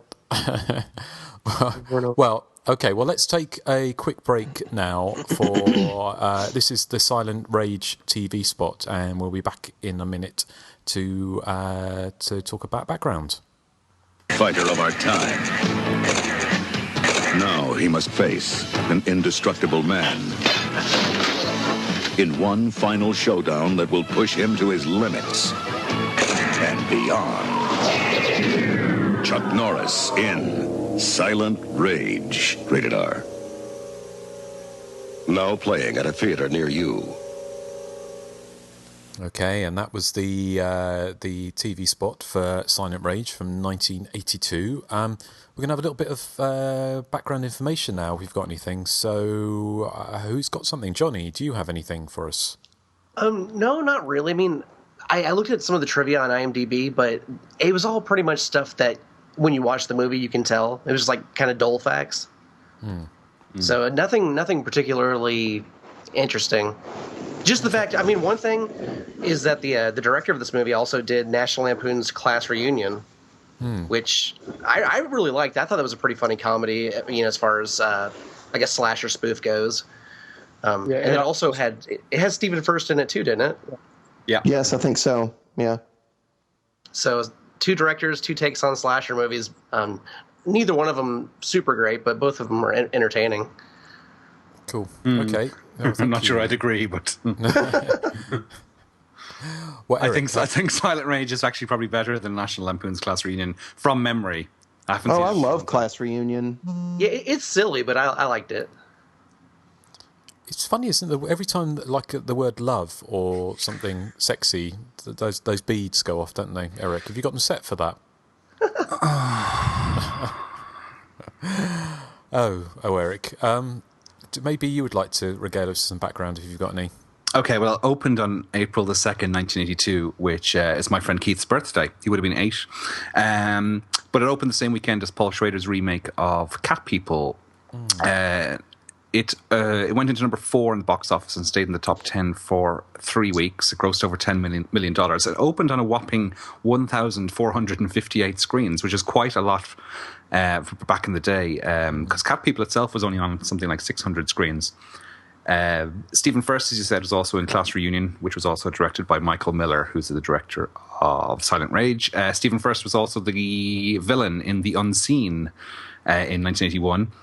Michael Miller then went on to a career directing a lot of Danielle Steele adaptations for the small screen, which I think is probably a better place for him than making slasher movies. I couldn't find a whole lot of background. As you say, the IMDb stuff is kind of bland.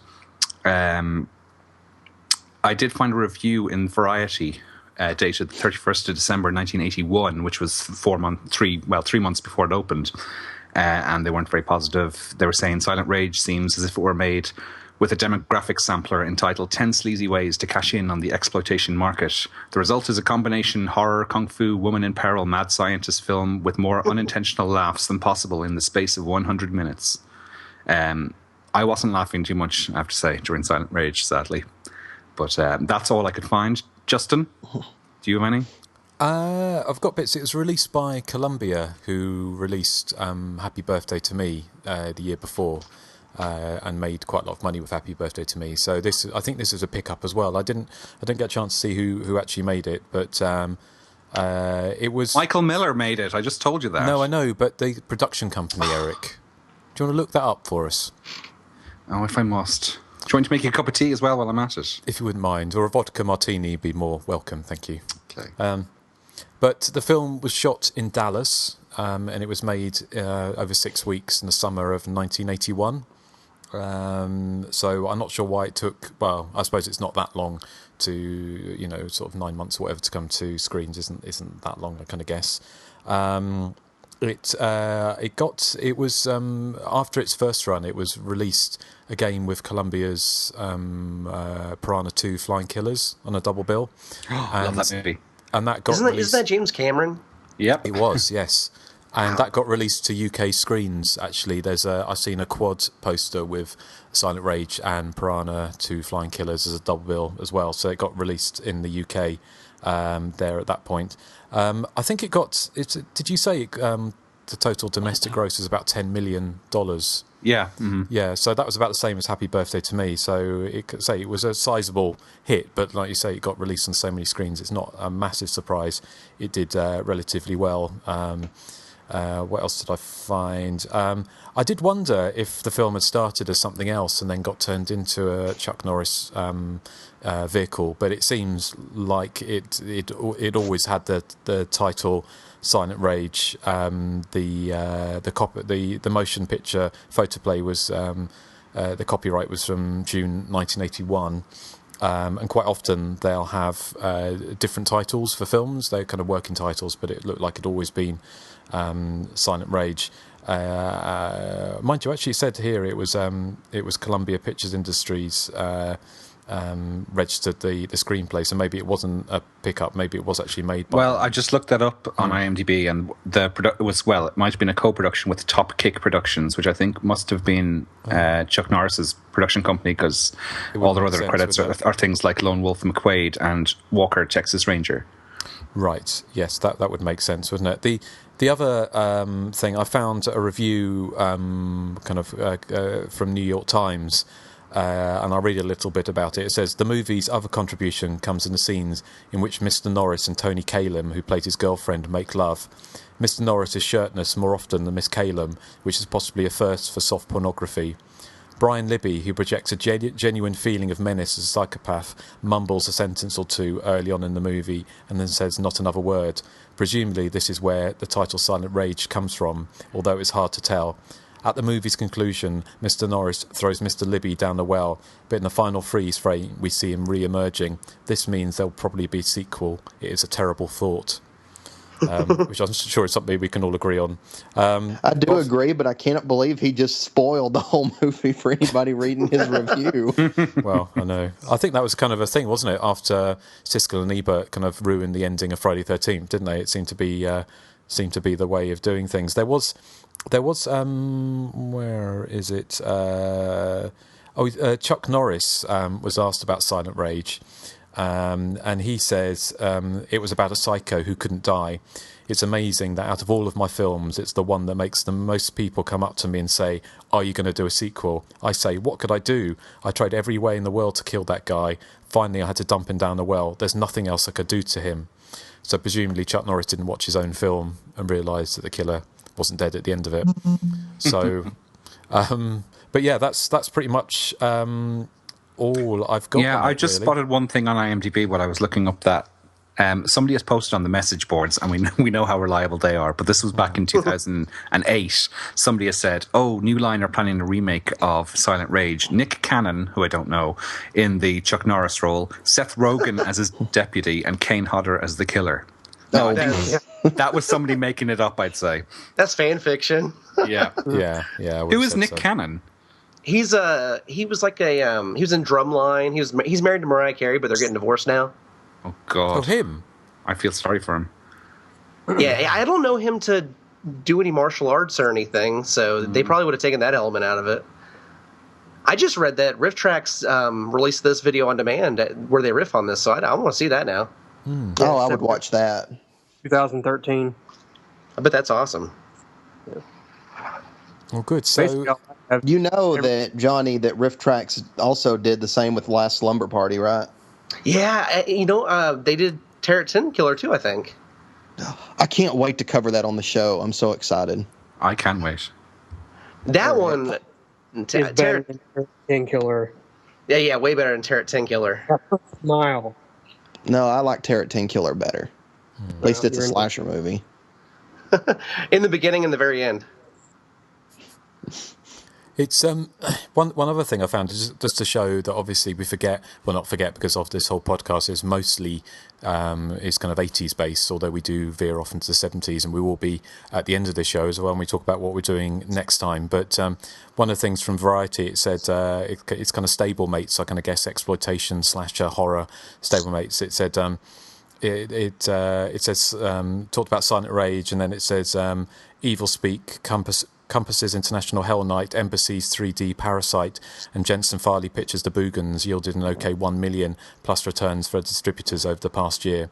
So it just goes to show, and also talks about Halloween 2 scoring big bucks, and that was from May the 26th, 1982. So it was not forget, but it's there were so many of these films coming out at the time, wasn't it? It was a golden era, even if Silent Rage wasn't exactly the pinnacle. But who have we missed out? Nathan, do you have anything on your favourite movie of all time? No. No. Well, Yay. Joseph, did we come to you, or I can't remember? Yeah, I mean, you've pretty much covered everything I knew, but a couple of things. Toni Kalem, who played his girlfriend Allison in the film, she's probably most famously known as Angie Bonpensiero from The Sopranos. She was the widow of Sal Big Pussy Bonpensiero, apparently. Big Pussy. Yeah, that's his nickname. That's what they called him. Yeah. Isn't he in Sleepaway Camp 4, Return to Sleepaway Camp? He is. Yep. What, Big Pussy? Yeah, Big Pussy's in it. I think they call him that because he was really big, but maybe a little bit wimpy. Okay. Yeah, he's played by All right. Or he had a mangina. Pastoral. But anyway, Siskel and Ebert gave this film 2 thumbs down, with Roger Ebert saying there's parts of a great film stuck in a bad film trying to get out. Parts of a good film trying to get out. And he admired the opening shot of the one unbroken shot of John Kirby wandering through the house, and he was quoted as saying, "As I watched this, I thought this film is going to be terrific." But then they both agreed that it just kind of devolved into all this silly, nonsensical, sci-fi plot elements, and they obviously they didn't care for the slasher elements. And what else? I think We didn't mention that, did we? Actually, that the opening shot was really well done, wasn't it? I think it was probably inspired, by Halloween 2, wasn't it? That whole kind of one shot, or Halloween as well. That kind of the one shot of opening sequence. I imagine that, but it was well done, wasn't it? Because it must have been quite difficult to orchestrate, wasn't it? With the screaming harpy and the kids and all the things going on. The hallways in that house, they're so narrow. It's like how they get the camera in and out through all the rooms without breaking the shot. I thought that was really well done. That's all the background information. I mean, you've all pretty much covered everything I found out. So can we just be in agreement that I don't think John Kirby should have been held accountable for murdering those annoying people? Did he do something in that chicken coop? Because what did he do when he went in there? Yeah, he went to get the axe, and he's just standing there. And I think he got the axe before he went into the chicken coop. Yeah, and then he walked in there, and then it pans away, and then it comes back, and he's walking out of it. I thought maybe probably trying to calm himself down. I thought he was going to make himself some dinner or something, but then he just decided to kill instead. So chose wisely. You were talking earlier, Justin. You were saying earlier about Stephen First being kind of a big guy. It's funny here. This is, not really in line with the movie, but I see that even in voice roles that he's done, he's played big characters. Like Little Mermaid 2, he played a walrus. Well, he's not. If you look at his IMDb photo, he's actually he's not big in that, is he? So he must have lost weight later on. In the Animal House reunion DVD or whatever, they have an interview with him. He's lost a lot of weight, but he played Baby Huey in a cartoon too. He can't get away from the fat rolls. Yeah. Well, talking of other roles, the Ron Silver, who plays the psychiatrist, he was in The Entity the same year as this came out as well, so 1982. And also John Kirby, apparently he's been in every single Frank Darabont film. So they must be friends, or he must know something about Frank Darabont. He doesn't want coming out. Yeah, he was in Shawshank Redemption. He played Floyd. What else? Something about... Ron Silver also played the Psycho in Blue Steel with Jamie Lee Curtis, and he was excellent as the psychotic guy. That's a really good movie. I've never seen that. I love Blue Steel. Well, it's excellent. Cool. Well, have we exhausted Silent Rage? I forgot about one thing I wanted to speak about, which Justin actually mentioned it. It's just the fact that I love that woman waits until John Kirby is actually in the room heading right towards her before she finally opens the window to step out. I mean, it takes him forever to chop that door down with the axe. So she's got plenty of time. Like, I can't get over that she suddenly was like, oh, I can actually open this. It just didn't make any sense, did it? Especially as she'd already got the window open to get through it, and she was just like, it wasn't like she's struggling with the latch. The window is open, and she could have got herself through it, but she was just trying to open it that extra quarter of an inch. Yeah, just in case. Just in case. Got to make sure I can fit through it. I wondered, the gut she shouts, doesn't she? And there's, unlike in a lot of these films, there was a passing postman, wasn't there? And he runs off straight away. So that must have been a great screen credit for whoever that was as panicking postman. But the best screen credit in the movie is probably for your man who gets hit on the bonce with the axe at the very start. Yeah. Well, he didn't do anything wrong, did he? He was probably pissed off with those annoying brats as well. He was my favorite character in the whole movie.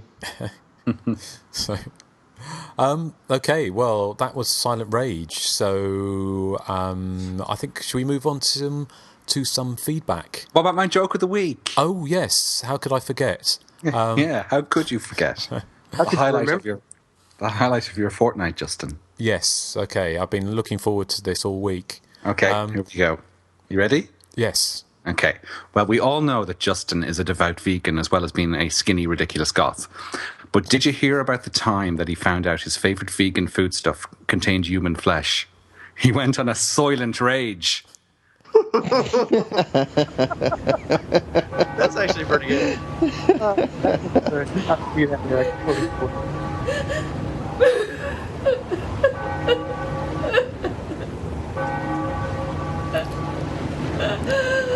I'll let you off, Erik, with just some sobbing and some tumbleweeds and bell tolls with that one, because that was quite funny. Oh, thanks. Yeah. So you're getting better, even though it's quite insulting, and as usual, your passive-aggressive bullying continues. What? Well, I just thrown it back in your face after all the bullying you give me on Facebook during the week. Like what? Like Toya shower curtains.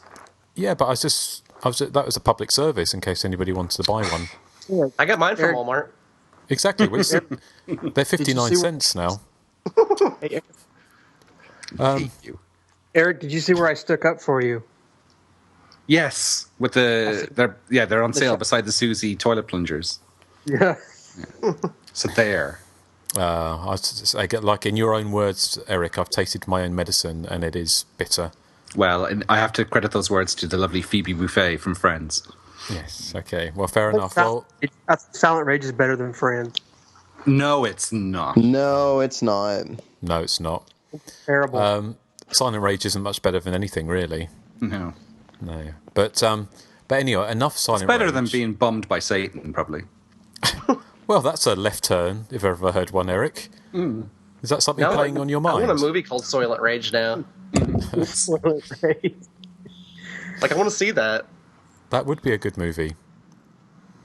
And, yes. Justin would have to grow a push broom mustache. Right. Okay, well, let's get on to some feedback before it descends into anything else. But here's how to get in contact with the show, and we'll come back with some of your emails. Be sure to search for and like us on Facebook. Follow us on Twitter at THC_podcast. Our voicemail is 858-233-9281. And you can email us directly at the.hysteria.continues@gmail.com. Hey, I just wanted to know something, Joseph. When you were recording that, did you have the urge to go upstairs and look for Annie and Linda and Bob? Yes. And did you find them? Yes. Were they dead? Were they dead? No. It's like a Ouija board or something. Can you hear us, Joseph? Yes. Okay. Well, who would like... Sorry? I have a small one here, if you want me to read it. Yes, you go for it. This is from our good friend Declan Gallagher. Hello, Declan. Hi, Declan. Yes. He says, "Hey, guys. This is an ultimately pointless message, but I had to send it along to you all. My wife and I were at the movies tonight, and this theater has a bar, so as we were waiting for our second movie to start, we sat down to have a drink or four. This pseudo-bar plays awful music, but suddenly a very familiar tune rang in my ears. Then I realized it was the score to Eyeball, remixed into a terrible techno song. At first I was elated, then a little ill at its bastardization. It had no lyrics, so I couldn't Google it. And the bartender didn't know the name either. So, like I said, ultimately pointless, but I thought you guys might find it interesting. It sounded like Daft Punk, but I couldn't be sure. The investigation continues. Anyway, all the best. I can't wait to hear your commentary for graduation day. Declan Gallagher." Well, thank you, Declan, and I like your style. 4 drinks at a bar. Listening to the Eyeball soundtrack, techno. Exactly. I wonder what the Nashi podcast would make of that, because that's they use that every week, don't they, for their intro? Not the techno version, though. No, but they may not know about that. So if they're listening, but we haven't spoken also about the graduation day, because the reviews are starting to come in, aren't they? Yes, but. I haven't really seen anything about us yet. Yeah, not something about us. I know that our good friend Meep, Michael Ferrari, has a copy of the Blu-ray pre-release copy. Oh, how do you manage that? I don't know. I think he's reviewing it for the Cinema de Week website, and he got an advance copy. Yeah. Okay. Well, hopefully ours will be winging their way to us soon, so we can listen to ourselves. I did read one mention about us, and it was talking about how we contradicted something on the other commentary, but not in a bad way. But it's about Linnea Quigley and her appearance and the recollections of the producer. I think he was on the other commentary track.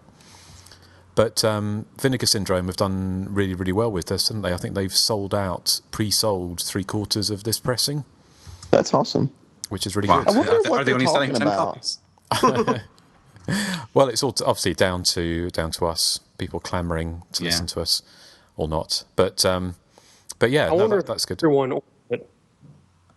Sorry? I said, I wonder if everyone ordered it. I think you guys might be. I think I've been trying to say a few things, and I don't think anyone's heard me. I don't know if Sorry? my phone up Can or anyone not. hear Joseph? Who's that speaking? I can't hear him. Yeah. We lost him.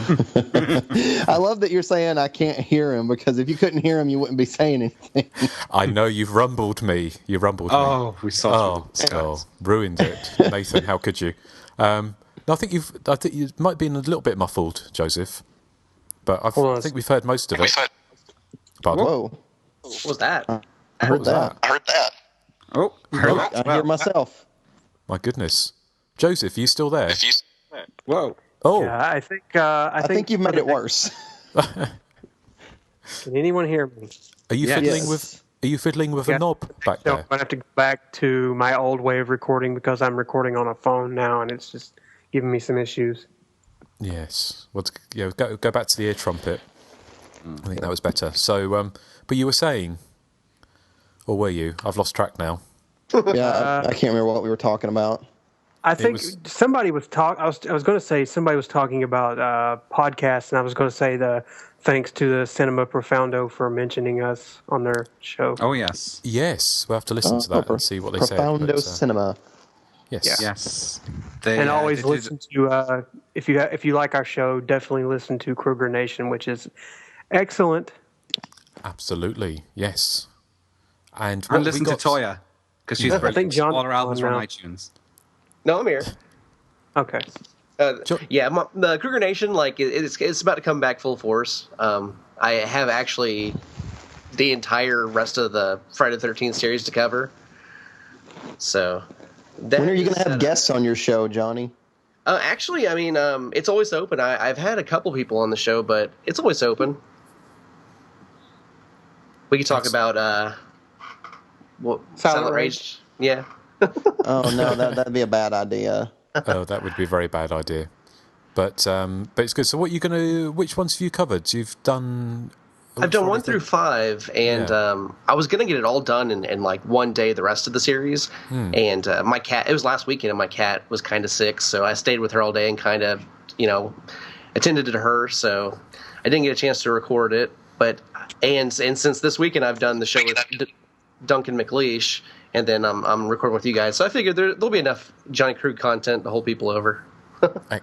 Good stuff. Well, yeah, definitely listen to Johnny. Do you want to give us your web address so people can look up?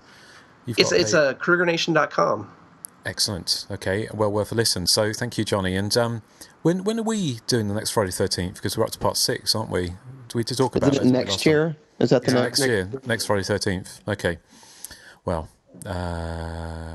But I suppose, are we... hold on. Yeah, no, it's fine. Because we've got Halloween coming up soon, haven't we? It'd be February of 2015. Actually, Erik would be very impressed by my choice of what I've got.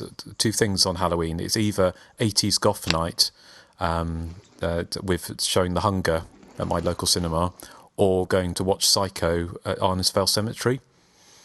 Ooh, so what do you think of those two? It's tough. I would personally go for The Hunger because I'm more of a fan of that movie. But it would be cool to see Psycho in a graveyard. Yes. It's very goth either way. Well, exactly, because the Goth Night is dress code Robert Smith or Susie. Is it? So because of course The Hunger has Bauhaus in it at the start. It does, yes. Is that the Bowie movie? Yeah. Yes. Okay. Yeah. With Catherine Deneuve. And is it Ridley Scott or Tony Scott? Tony Scott. Tony Scott, yeah. So anyway, so that's my my Halloween plans. So okay, well, thank you, Declan. I don't know if we answered your questions. We've been dropping in and out and talking all manner of old bollocks. So I'm not sure we did yours. But shall I go next? Yes. Yes. Well, I've got a big one here. Greetings, gentlemen. I'm a long-time listener and have been meaning to drop you a line for some time. After hearing your latest episode, where there was a feedback drought, I decided it was high time I finally did so. First and foremost, thanks to all of you for your efforts, past and present, in producing such a superlative podcast. Informative and hugely entertaining. It's always a joy to listen to and has introduced me to many a slasher gem.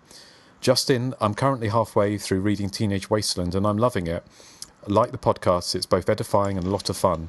Also good work on the introductions you did on that recent Video Nasties Volume 2 set. As I think one of you said, though, it's just a shame you didn't get to do some more of the slashers in there. But I'm very happy that Erik isn't on anything. What? Oh, no. You just made that bit up. No, sorry, that was a typo, that bit. I've been on a delightful, never-ending procession of slasher-related kicks this past year or so myself, from Gialli galore through proto-slashers and the Golden Age up to what one could maybe call the Silver Age, i.e. the post-Scream cycle. More recently, I had a 2-day Euro slasher marathon, which I'm going to write up for my friend's Richard's excellent website, Doomed Moviethon. So it's probably worth looking up. And it got me wondering what your favourite Euro slashers are. In fact, this could be a subject of a top 3, perhaps, if you haven't already done it.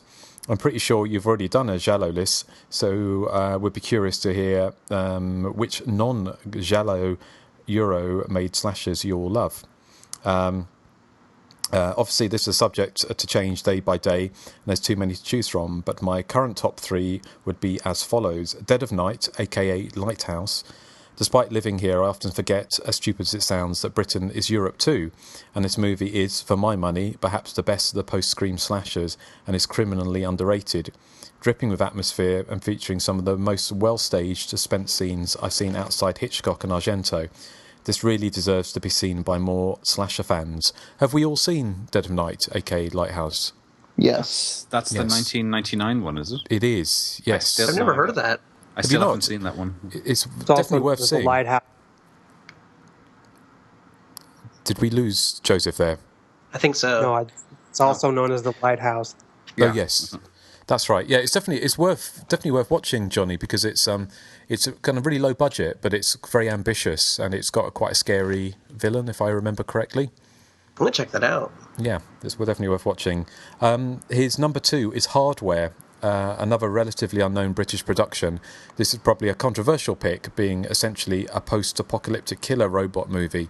In essence, though, it's a slasher featuring outrageous death scenes and a feisty final girl who's right up there with the best of them. Who's seen Hardware? Yeah, I didn't like it, though. You didn't? No, like it? I haven't seen it. I didn't like Richard Stanley's other movie, Dust Devil, either. Okay. I think it's just his style doesn't appeal to me. I haven't seen it, but the cover's really weird. It's got like the green machine looking thing on the front. I think I saw Hardware back in 20 years ago. So I don't remember it very well. But it's just been re-released, I think. Sorry? It's just been re-released. Yes, when I say I don't like it, this was me watching it 24 years ago, which was 1990. So maybe my opinion has changed. Hey, Johnny. Yeah. Yep. If you watch Dead of Night, let me know what you think of the hairspray can scene when you get to it. Do you know, is it streaming anywhere? Or I wonder if it's on YouTube or something. Because I want to check that out for sure. It might be. I'll check. If it's not, I can get you a copy. Word, baby Jesus. Yeah. Yes. Okay, the baby that never speaks his name. And he goes on to, it's number 1, Stage Fright. If there's a better Euro slasher out there, I've yet to see it. This one really strikes the superlative balance between blatantly and wonderfully European in terms of style, whilst also capturing the fun popcorn feel of Golden Age American slashers. Hence why, for me, it's the Euro slasher par excellence and my current favourite. Obviously, we've covered Stage Fright, and we interviewed Giovanni Lombardo Radici, wasn't it? Yes. And so that was that. I watched that again on holiday, but I've got a really crappy old VHS copy from about 10 years ago, so it's just come out on Blu-ray, so I think I might treat myself to an upgrade on that. Great movie. It's a fantastic movie, isn't it? Yes. He goes on to say honourable mentions include A Bay of Blood, Body Count, Slaughter High, Anthropophagus, Absurd, Pieces. Arguably, I can guess Pieces is a Euro slasher, isn't it, really, even though it's set in America. Madhouse, again, set in America, but is a Euro film. And last but not least, Bloody Moon. Of course, where Inga. Yes. Where Inga was given the finger. Related to this subject, are there any off-the-beaten-track Euroslashers you chaps would recommend? Before we get to that, he says, sorry, this email ran longer than I intended, and keep up the great work. May the hysteria continue for a long time to come. Regards, Simon Wright, Preston, Lancashire, the UK. So thank you, Simon, for writing in. It's always good to hear. We're here from a first-time listener, or a long-time listener, first-time writer. But what are our tips for Euroslashers? I think he mentioned all the ones that I like the best. Pieces, Bloody Moon, Body Count, Stage Fright. Me too. I would probably recommend Silent Rage. Would you? Was it made in Belgium? Yeah. I think two Euroslashers that are more modern but are really good. It's stuff like I liked Flashback, the German movie. Yes. And also The Pool. The Pool. Yep. That's a pretty good one. If you consider it a slasher film, I'd recommend F. Okay, yeah, the British hoodie horror. I really liked F. Yeah. Well, there's loads, isn't there? There's the Cold Prey movies. Oh yeah. Those are really good. Those are really good. Like you say, The Pool. There's an Austrian one, and I can't remember what it was now. There was which I quite liked, and the name escapes me. It's quite a recent one. There's all the French films, of course, isn't there? There's Inside and Strawberry Switchblade. Not Strawberry Switchblade. There's the Switchblade Romance. Strawberry Switchblade were in the mid-80s goth stroke pop band. Yes, that's why it's on my mind. But also, there's a French film that doesn't get talked about very often called Deep in the Woods. Don't know if you ever saw that. I really like Deep in the Woods. That's the wolf costume, isn't it? Yes. Yeah, that's a good one. Yeah. I never heard of that. I've never heard of it either. It's really good. Erik. Yeah. What year roughly is it? Is it 2000? Early 98? 2000s. Yeah. I thought it was 98. It might be. I mean, it's around in that time frame. It's got very, very good cinematography. Yeah, that's worth a watch if you've not seen it. But yeah, it'd be quite a good top three. So thank you, Simon. So any others from any come to mind? Oh, sorry. What? No. I thought you wanted any other feedback. I was about to read. Well, go ahead then, Erik. Okay, this one comes from John Hudson. He says, hey guys, I love your show and never miss an episode, but I've never felt the need to write before because you always cover the film so well, there's very little I can add.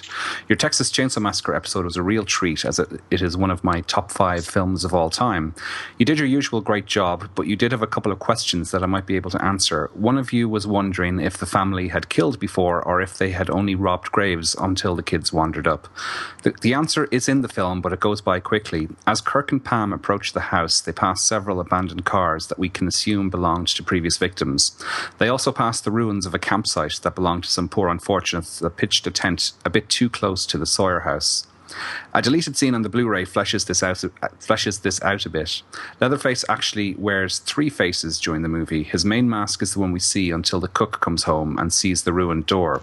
Leatherface is preparing dinner and he is wearing what looks like a woman's face, complete with grey hair, almost in a bun.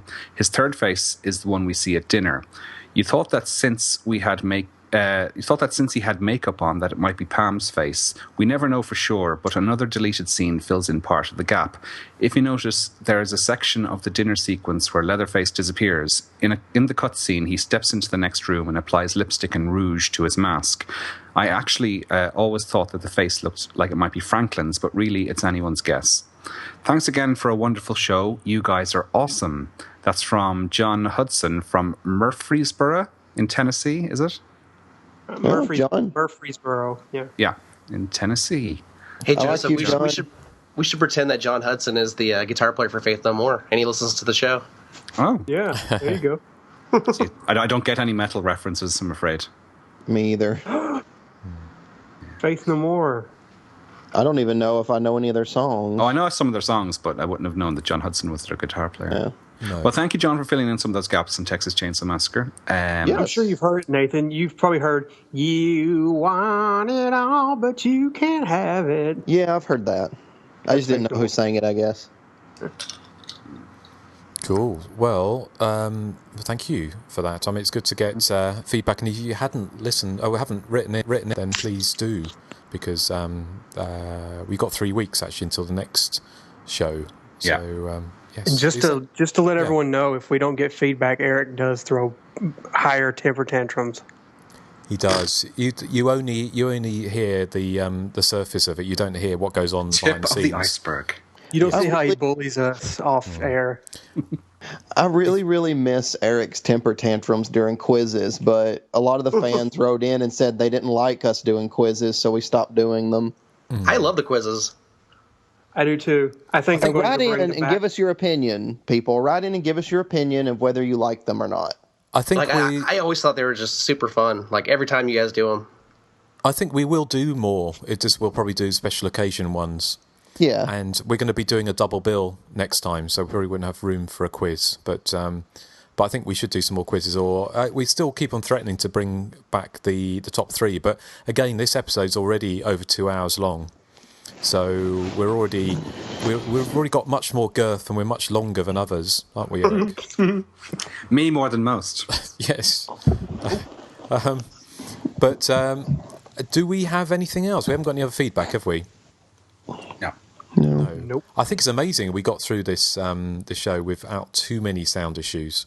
Skype has been incredibly kind to us recently. So. I think my phone issue is just it's a brand new phone and I haven't got it properly set up, so I'll toy around with it and hopefully it'll be better next time. You'll toy around with it. I wouldn't do that. Why wouldn't you do that, Justin? You don't want to break it. Yeah. He'll break free, break away from it. The wallpaper on my phone is a picture of Toya. Is it? Is that so nobody will steal it? Yeah. Oh, you're so funny, Justin. It's anti-theft device, yeah. I can't stop thinking about Soylent Rage. Well, there you go. I want to see that now. Yeah, that's funny. So Erik's last joke on the Texas Chainsaw podcast was actually really good, too. You're getting better, Erik. The Lone Star joke. Oh, the Lone Star. Yeah. Well, maybe you should do stand-up, Erik. I think I should. I think I should. He'll be the next George Carlin. Next Joan Rivers. Oh, no. I hope not. No, obviously. He's in a coma. Yeah. Hey, we shouldn't be laughing at that. No, the way you said it was funny. Admittedly, she wouldn't she? Probably, she would probably laugh at it. But this time, when this comes out, yeah, when this comes out, anything could have happened. She could be back with us or on the other side. Mm. Shall we talk about what we're going to be covering next time? Yes, please. Well, Daddy. we are going to go back to Italy. Italy and Paris this time for another Giallo double bill. It's my pick, and I thought it's about time we went back to those crazy Italians. So we're going to do one of the seminal Giallo films, along with Dario Argento's kind of Bird of Crystal Plumage. Arguably, this film was as influential as that, and that is Sergio Martino's The Strange Vice of Mrs. Ward, with the King and Queen of the Giallo, George Hilton and Edwige Fenech.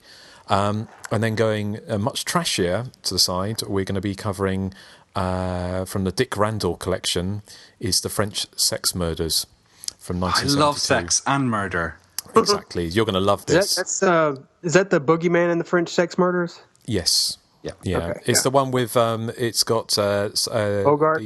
The detective is a Bogart lookalike, and it's got Anita Ekberg looking a bit portly, and all sorts of very strange things going on as well.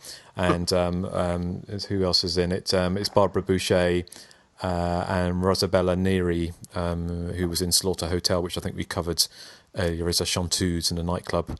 And also Howard Vernon, I think. Is it Howard Vernon who went on to be in lots of the Jess Franco movies like Faceless and things like that? Yep. Mm-hmm. So trashy good time. Well, The Strange Vice of Mrs. Ward isn't too trashy. It's a great Giallo thriller, whereas The French Sex Murders will be a bit of a riot to talk about. So that's coming up next time. What are we going to be playing out with? 3 weeks, by the way. 3 weeks. Well, no, it'll be 2 weeks. It'll be 2 weeks. 2 weeks, yes. Don't confuse them any more than they're probably already confused. But again, just like to thank Johnny Krug for joining us. It's always been a pleasure. I was just about to thank you guys. I really appreciate you inviting me on. No, absolute pleasure. So, if there's ever a movie you want to guest on, let us know and we'll put you on. Yes. Sure. Yes. Yes, because obviously Nathan's going to be coming up with some gems quite soon. My next movie is going to be awesome. Just remember, movies like, I think, Offerings and Terror 10 Killer were both filmed here in Oklahoma. So I may be able to get some kind of location shots or something. I don't know. Great. Go to Lake 10 Killer. Could you get us an interview with Leslie? Listen, Leslie. Or Jana. Yeah. You need to get an interview with Josh. Hey, Johnny, we got to have an interview. You Or and me, we need Tor. to have some words. Yeah. Oh, brother. Okay, right. What are we playing out with, Joseph? He hasn't prepared anything, have you? Oh, did you say something? Yes. Yeah. What are we playing out with?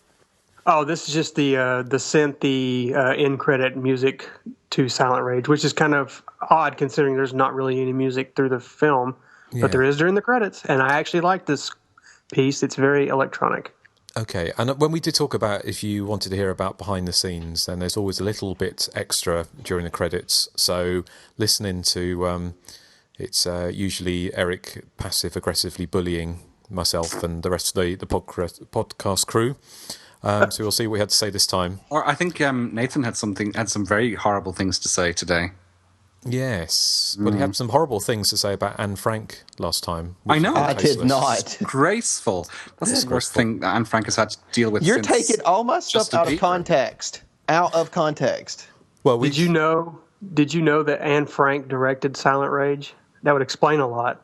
It's just coming from the guy that picked it. Didn't somebody do Anne Frankenstein? Oh, that was awesome. Wasn't there a film called Anne Frankenstein? There should be. There should be. Well, maybe I just made that up. I don't think I did. Someone look it up on IMDb. I'm looking it up now. If it's not, I'm copywriting that right now. So, Nathan, is this... I'm thinking of the back catalog of this show. Is this the first movie that you've had such disdain for? Yeah, this is the one that I probably hated the most out of all we covered. I wasn't a huge fan of The Phantom of Soho. I thought it was really boring. Other than that, I've loved everything. Because I'm thinking back, and I can't remember you having much negative words about really anything. Yeah, I mean, I love most everything we've covered. I think there's a segment in the anthology Chillerama called The Diary of Anne Frankenstein. There is, yeah. Oh, yes, yeah. that's right. It's the Adam Green one. Yeah. Yeah. It's the comedy. Okay. Well, the whole movie's a comedy. So anyway, well, our listeners can be the judge of whether or not Nathan's been taken out of context. So listen up, but say goodbye to the good people. Goodbye, good people. Goodbye. Danger for sucking. Green grass is afraid of your trample. So there, Dad, you little asshole of a bitch. I bet the Chuck Norris fans are going to issue me death threats for the mean things I've said. I don't really think anyone likes Chuck Norris anymore. Maybe they should have made like a Steven Seagal slasher movie.